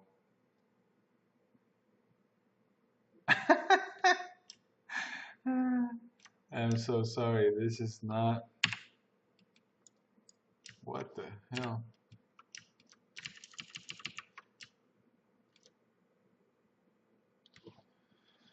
I guess it doesn't like that. So,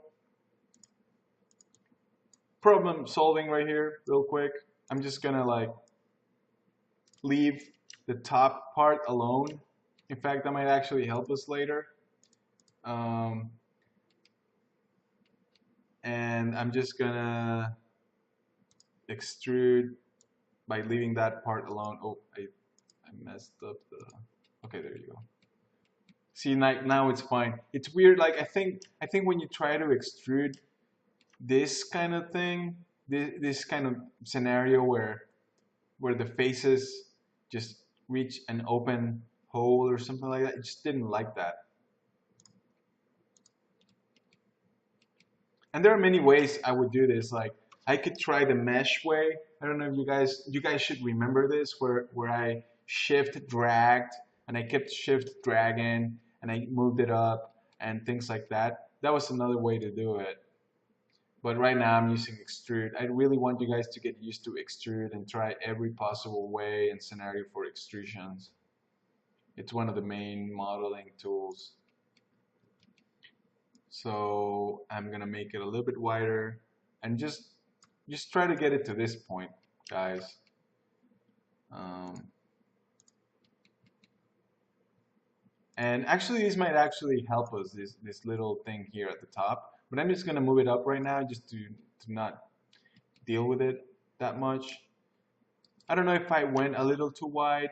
Maybe I did. So like, if you guys wanna, after you extrude it and you're like, well, I left it at that. How would I go about editing the width of of this um, this handle right here, or this part of the axe? I think I would use push. So if you guys had the push button like I added the other night, and go ahead and press it, what push does is it will push geometry, the geometry that you have selected based on the normals in or out. So if I go in, you'll see that it pushes it in a little bit. Although you'll see that it's not perfect because it starts to do this kind of weird thing.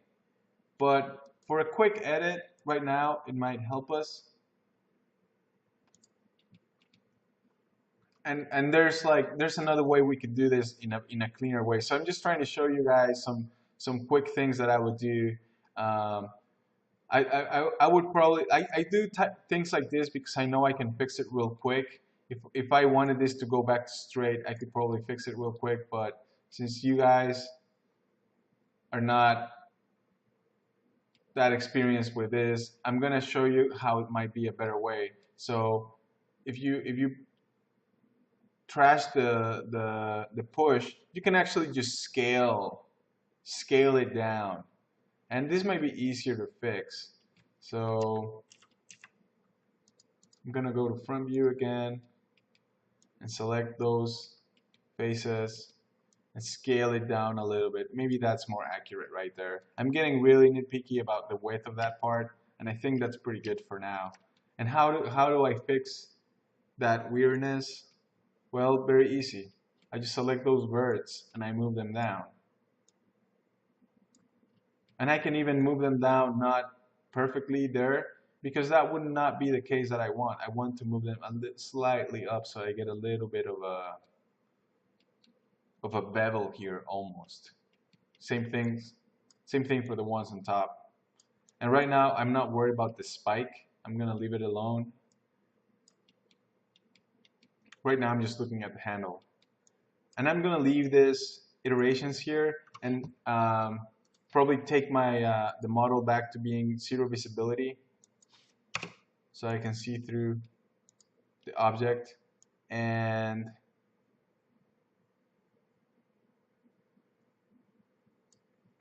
kind of use these iterations as sections that you might think might come in handy later. You might not use them, you might, but it's always easy to delete them later.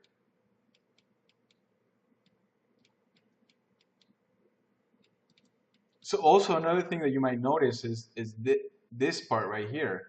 Um, the handle parts, like where the wraps are, is too wide.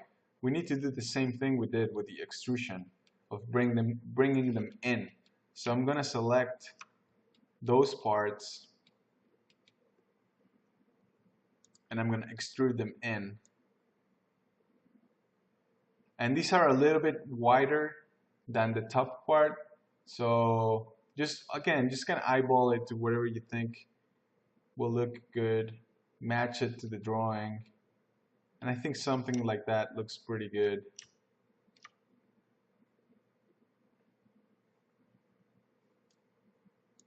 Hit OK.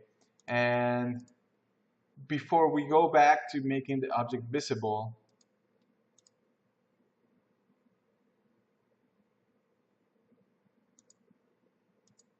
stay there making it while you're still in wireframe mode, or rather invisible mode, and add some extra iterations on the wrap parts. For example, I noticed that some of these wrap parts go inwards a little bit as the object goes up. It's not perfectly straight. So that's something that this is where you start to get a little bit more artistic, because honestly, for a lot of old school games, a lot of people wouldn't even worry about that. They would just leave this like that and then find a picture of wrapped texture somewhere on the internet and kind of like cylindrically map it like this. But I think right now we're at a point where you should try to make this look a little bit more artistic. So we're gonna go to Edit Poly, and I'm gonna add a couple more iterations here by hitting Connect. And then this one right here on the bottom, same thing. Try to match this one. It has like 3 iterations. So 1, 2, 3. Looks good. And I'm gonna go row of vert by row of vert and selecting each row and scaling it down a little bit. It looks like in the middle it's where it gets the tighter, and then it goes back up. So it's kind of like a nice shape that goes around like that.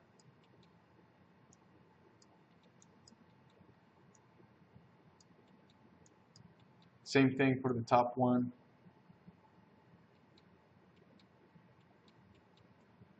So that's starting to look even a little bit more interesting already. I'm gonna go back to visible mode, make it 1 visibility, and now I'm gonna look at my object without the wireframe and everything, and it's starting to become more like the axe in the drawing now. One thing for sure is this part right here, it looks like, of course, the axe has like a thing in the bottom that could either be a spear or a spike or something like that. I think I would like to see a spear, like a half spear here at the bottom, or at least that's what I would start this shape from. And how do we add a sphere here at the bottom? So I'm gonna isolate the axe handle that I'm working on, so that it's the only thing visible on the viewport. And if you right-click your object and you go to Isolate Selection, it basically isolates it. Pretty straightforward. And the reason why I do that is because I'm going to show you guys how to merge 2 objects together into 1 single mesh. And since this axis is at 0, 0, 0, I'm going to create a sphere So go back to the Create tab and go to Sphere and turn on your snap toggle, and we should have grid points and vertex points on. And now we do want to create our sphere right at 0, and just drag it a little bit. You don't have to go, like, try to keep it very small.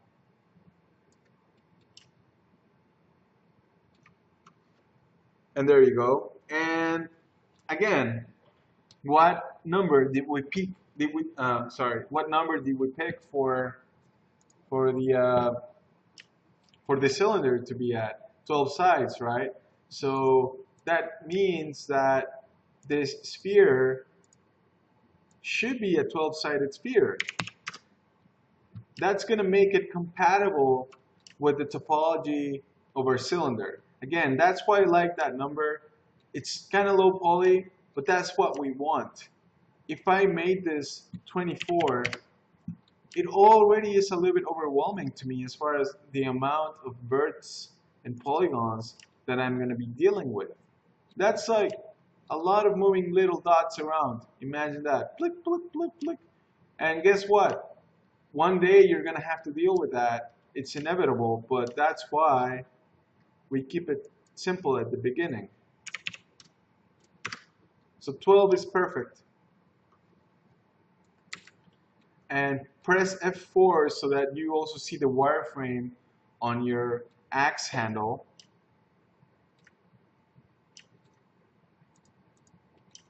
And if I move my sphere up, you can almost see what I'm trying to do here. I'm trying to put that part of the bottom of the handle right on my axe handle.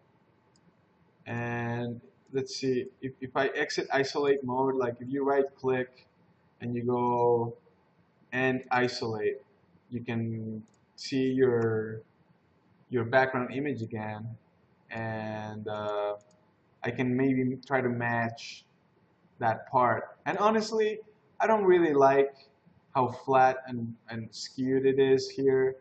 So I'm just gonna give it a little bit more space and maybe leave it at something like that. And right now, don't worry about what it looks like on top, how the sphere is kind of going through the top. And I'm gonna isolate it again. I just wanted to match it a little bit more to the drawing. So what thing that I already talked about do you think will come in handy here? Well, for one, slice. Slice is going to really come in handy here because I'm going to slice this sphere so that I delete the top part that I don't need. So if I hit slice,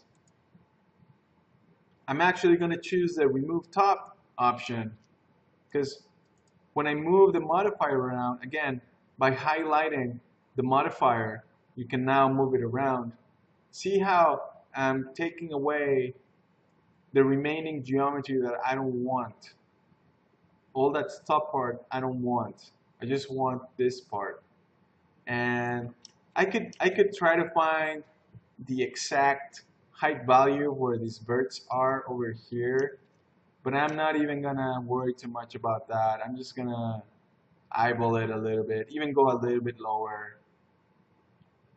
Pretty much there would be fine. This kind of stuff really doesn't have to be perfect unless you're modeling car parts that are actually going to be printed by a machine and put in an actual product. Like if you were doing that, then you would have to do something like that. But for now, we don't. We're making VDM assets, and at that, an axe that looks all messed up. So you really don't want to care about being too perfectionist about these values too much. You'll start to realize when you have to be perfect about values and when you don't. It's a weird thing to figure out, but there are things where you have to have perfect values. For example, like the sides of the cylinder. Something like that, actually really helps. But other things don't really matter how perfect you are or not. So I think that's something that will just come with experience. But for now, we don't care if this is exactly there or not because this is gonna be totally fine. So I'm gonna actually, like, if you right click anything on the this is super useful.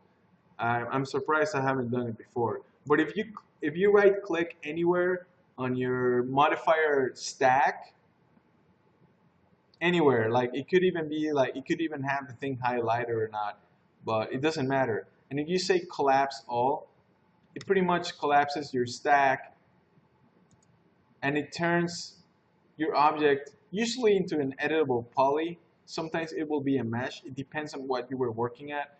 This time it was a sphere. I never even went to edit poly or edit mesh. I just sliced it right away. So when I collapsed it, it just picked editable poly as its default state. So there is my bottom sphere.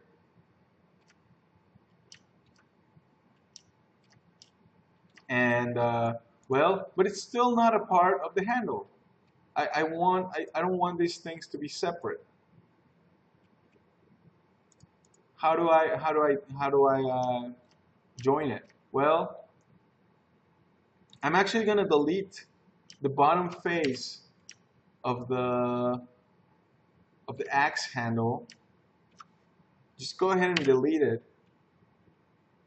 And here's a part where I'm gonna apply that edit mesh trick that I showed you guys yesterday. So go to edit mesh,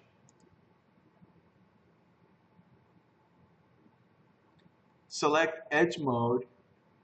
Remember this trick with the window crossing? Turn that on and just drag select so that it just selects the bottom ring. And here's another way to kind of hack that selection that is very useful. So that's one way to do it. And I go back and forth these all the time. So there's never like a perfect way that I do these things. But like right now, this kind of felt convenient. I'm just going to go to edit mesh and do that and select them. I'm going to delete the edit mesh thing again. And while I was still in edit poly mode, I could have selected the border in one click. Just boom, selected. And if I went to edit mesh again and I went to edge mode, oh, look at that. It remembered my selection of edges. So two ways to select those edges. You can pick the one you like the most. I usually do both. I don't really stick to one. It depends on how I feel at the moment or what I think is going to do it faster. But the reason why it both got to edit mesh is because I'm going to do the shift drag thing, where I shift and I drag that stuff and I try to eyeball it and match it to that diameter of that sphere that I sliced, just like this.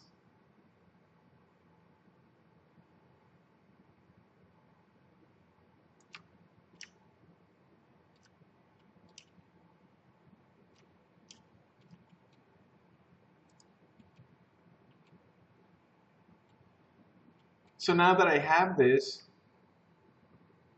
I'm going to go to vertex mode and I'm going to turn the snap on, but I'm going to right click this and uncheck grid points because right now all I care is verts. So I'm going to check that and I'm going to like select. This is one of those things where it's going to be one by one, and there's probably another way to do it, or you can just try to select all the verts and then weld. And again, so many ways to do any of these things, but right now I just feel like since I don't have that many verts to worry about, I just have 12, really, I can do this really quickly, just 12 of them, no problem.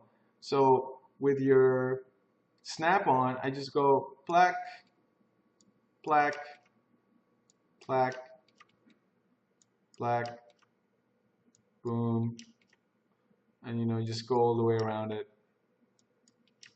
Snap it to the verts of the sphere.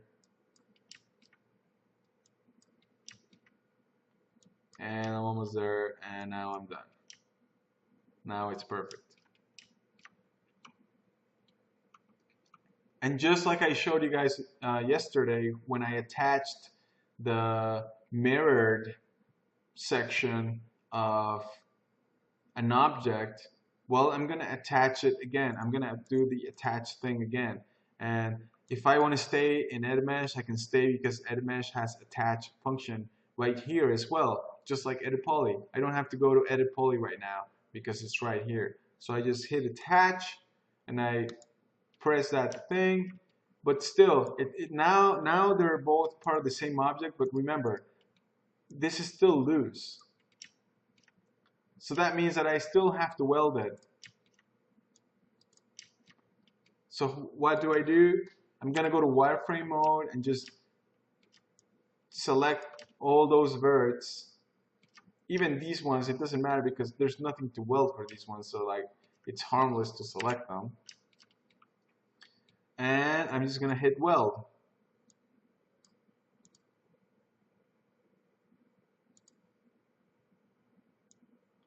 And now when I move this thing, now it's totally welded to the object. And if I select the element, now that bottom part is part of the handle. Now I made a sphere, I sliced it, and then I matched the verts, and then I welded the verts, and now I have one continuous object that includes something that was made with a completely different one. And now I think I can tweak the look of that sphere a little bit. Maybe try to match it a little bit more to the drawing. So I'm gonna go back to that wireframe trick. Oh, I have to end the isolate.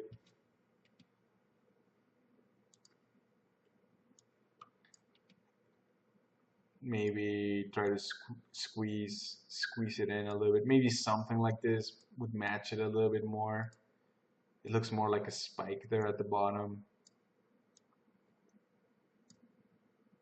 This is where you could take some artistic liberties. You might want it to be round, or you might want a crazy fucking spike down here at the bottom. I don't know. At this point, it's kind of like you can start to be a little bit more creative. But let's just say for the exercise sake, the artist that drew this axe absolutely must have this axe be in the game just like it looks right here.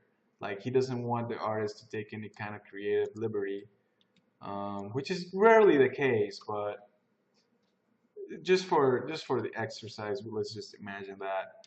But even that, there's no way you could ever match his drawing to a model, really. So I would do something like this. I would be like, well, this is pretty much as close as I think it would to the drawing. So I'm gonna go back to making this visible. There it is. That looks pretty much like that. Yeah, that's a very close to what that bottom part on the handle looks like. And some of these handle extrusions here, I think they can be edited a little bit so that they're not as harshly straight, like this going out just at a very harsh angle. And a way to sort of, oh, what's this, brush settings? A way to tweak that a little bit would be to select those rows of faces and maybe shrink it on the y-axis a little bit. See, like, even that tiny bit of scaling down on the y-axis gives it a little bit of a softer, more pleasant to look at look. It makes it feel a little bit more organic, like it's not like this perfectly built thing. So I would definitely go ahead and do that.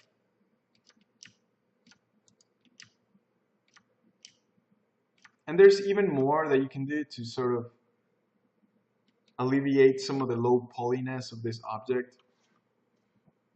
There's another function that I haven't really talked about that I think it's another one of the basic ones. It's called bevel. So let's say I'm going to try to bevel this harsh line right here, this harsh shape that goes through the cylinder here. And here's another extremely useful shortcut that I'm going to show you guys. It only works in edit poly mode. It doesn't work in edit mesh mode. And it's called edge loop selection. So basically, you select just one edge of a loop. So a cylinder is an obvious example here because it's an obvious loop. So if I hit Alt L on my keyboard, see, that's awesome. It selected all the loop of the cylinder there. And now I have a nice selection around the cylinder. And now I can go to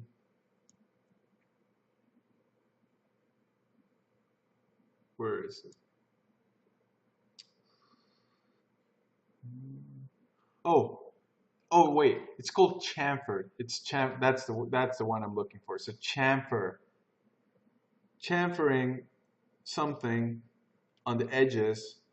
Again, just don't hit the button.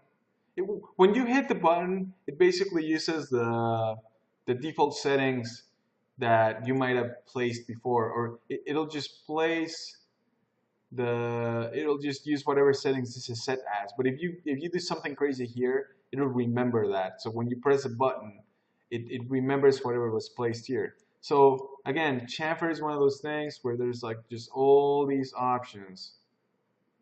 The amount is the one where you really just want to stick around with. See how like I'm scrubbing through the amount, and it's just the amount of chamfering that it does on that edge. Like chamfering, I guess it's like splitting the edge, and then it tries to round it up. Well, I guess it just basically splits it. But right now, since there's only one segment here, see how there's like amount and then segments.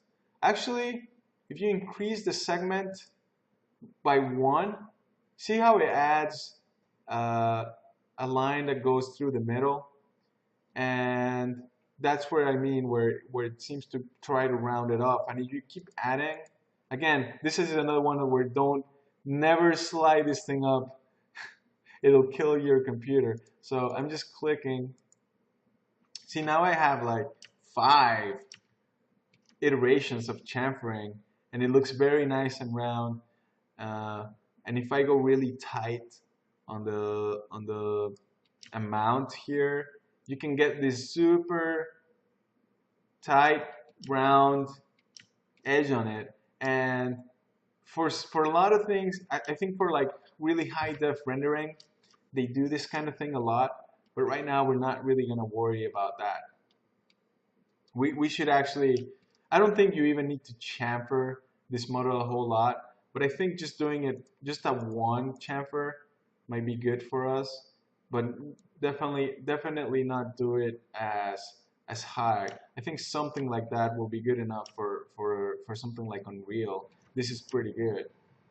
So I'm gonna hit OK, and I'm actually gonna do that for the rest of the edges on this thing. So again, just select one. Just select one on all of these.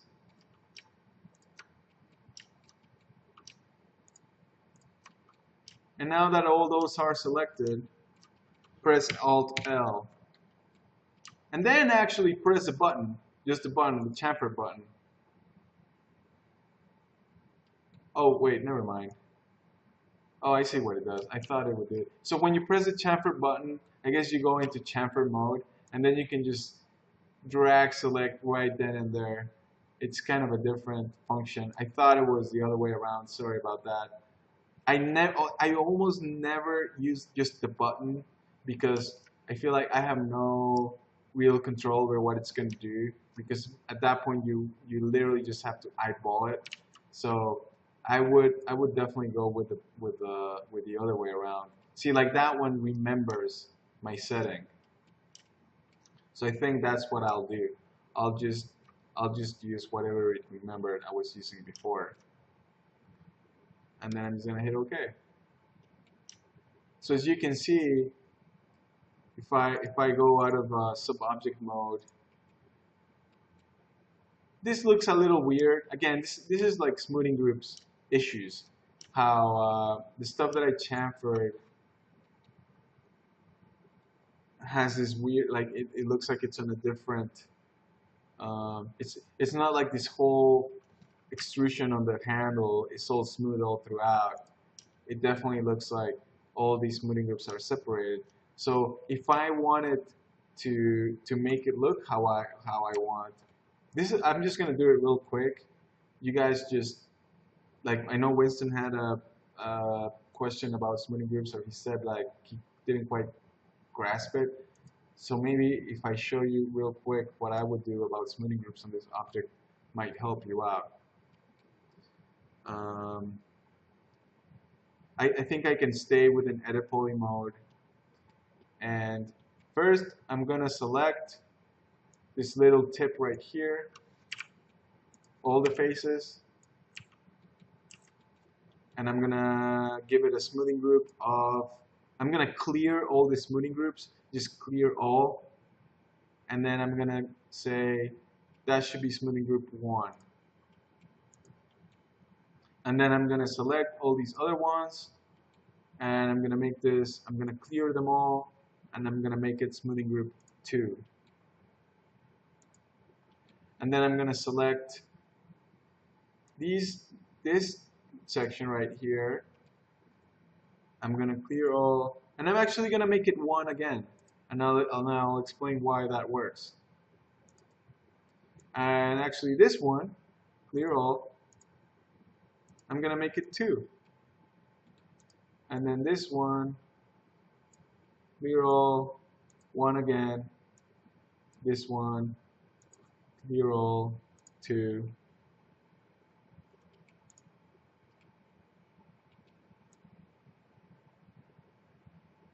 This one, clear all, 1. As you can see, I'm going 1, 2, 1, 2, 1, 2. And then this one right here, clear all. Where was I at? I think 1. I think 2. Okay. Now look at how this looks. Now it looks like every section has its own smoothing group. And even though I used 1, 2, 1, 2, 1, 2, well, the reason why that works is because they don't touch each other. There's always, the 2 separates 1 and 1. So there's a nice delineation between the smoothing group 2 and 1, and so on and so on. So it makes it very distinct that these sections are different, or like even like a different material or something like that.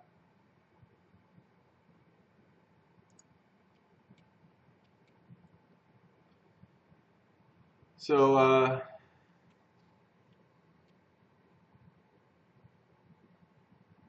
I know this is a lot, but I think I need to stop now, unfortunately. I have laundry to do.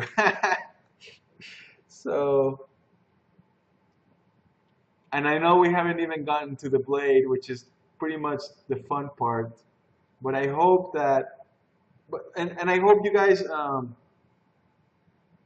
because I really, the blade is actually the part where I really want to show you guys some of my favorite techniques, and I hope I can do it very soon. I don't want to leave you guys hanging here, but I really need to like do some stuff.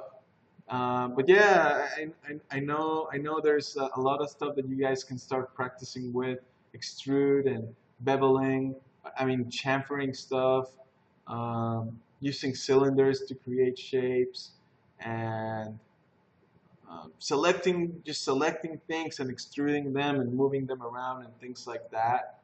Um, Honestly, I would say as practice, because here's what I actually want.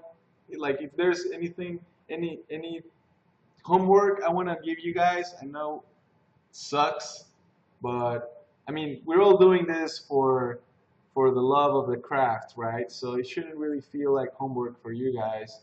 So I would challenge you guys to try to model this this blade starting from a box. And I think you guys should be able to do something about that. I don't think that should be that intimidating for you guys anymore, because I've shown you how to extrude things from faces. I've shown you how to extrude edges from other edges using edit mesh. So, and I've shown you guys how to weld vertices together and close holes. So I think, and now you have this file with your guide in the background, and you know how to make it, how to use that invisible trick to have your object be there. And like, if this dark method doesn't really quite do it for you, find your own, you know, like go back to Photoshop and edit the image in a way where you think, oh, for me, I like it more if it's actually the outline was bright red and the background was green or something. It really is sort of like your own personal preference. So honestly, uh, because there's a really cool technique that I want to show you guys for the blade next time, that I know you're not really even going to guess what I'm going to do, but I want you guys to be sort of old school 3D artists right now and try to make this blade out of a box. And if the blade is a little too intimidating right now, try to make the spike. Try to make even something just like the spike happen. You could even make the spike out of the cylinder shapes that are going on here, or you can make a new object from scratch, just like I put the sphere right from the bottom. So I would say at least try to get the spike even with this sort of shape that it has in the middle. And or if you don't want to do that and just do the shape of the spike, that's fine. But I would say, yeah, as a challenge, try to do, and when I mean the blade, I mean like don't worry too much about this part right here, this sort of thing that is bolted on the handle. And just to give you guys a hint, I think you could literally make a box that looks like this and then extrude faces out of it and start to sculpt the the blade. Or it could be actually a cylinder, you know, you could make a new cylinder and then extrude faces like this. See? There it is. There's a blade starting to happen there. So there's so many ways to do it. Cylinder or box or whatever. Just try to get some blade thing going there, and I'm sure you guys will be impressed by how, after knowing all the things that I've shown you, how everything will start to connect in your head, and you will be like, oh my god, like I can totally do this, and or I hope that's the case. But in any case, the next one we'll look at some cool techniques to do stuff like this, and we'll just keep going. And I mean, I'm actually surprised how long this takes. You know, like there's just so much stuff. So we haven't even gotten to the texturing. That's a whole new part. So yeah, it's just gonna keep going, and I'm glad you guys are really wanting to learn this stuff. It's really fun stuff.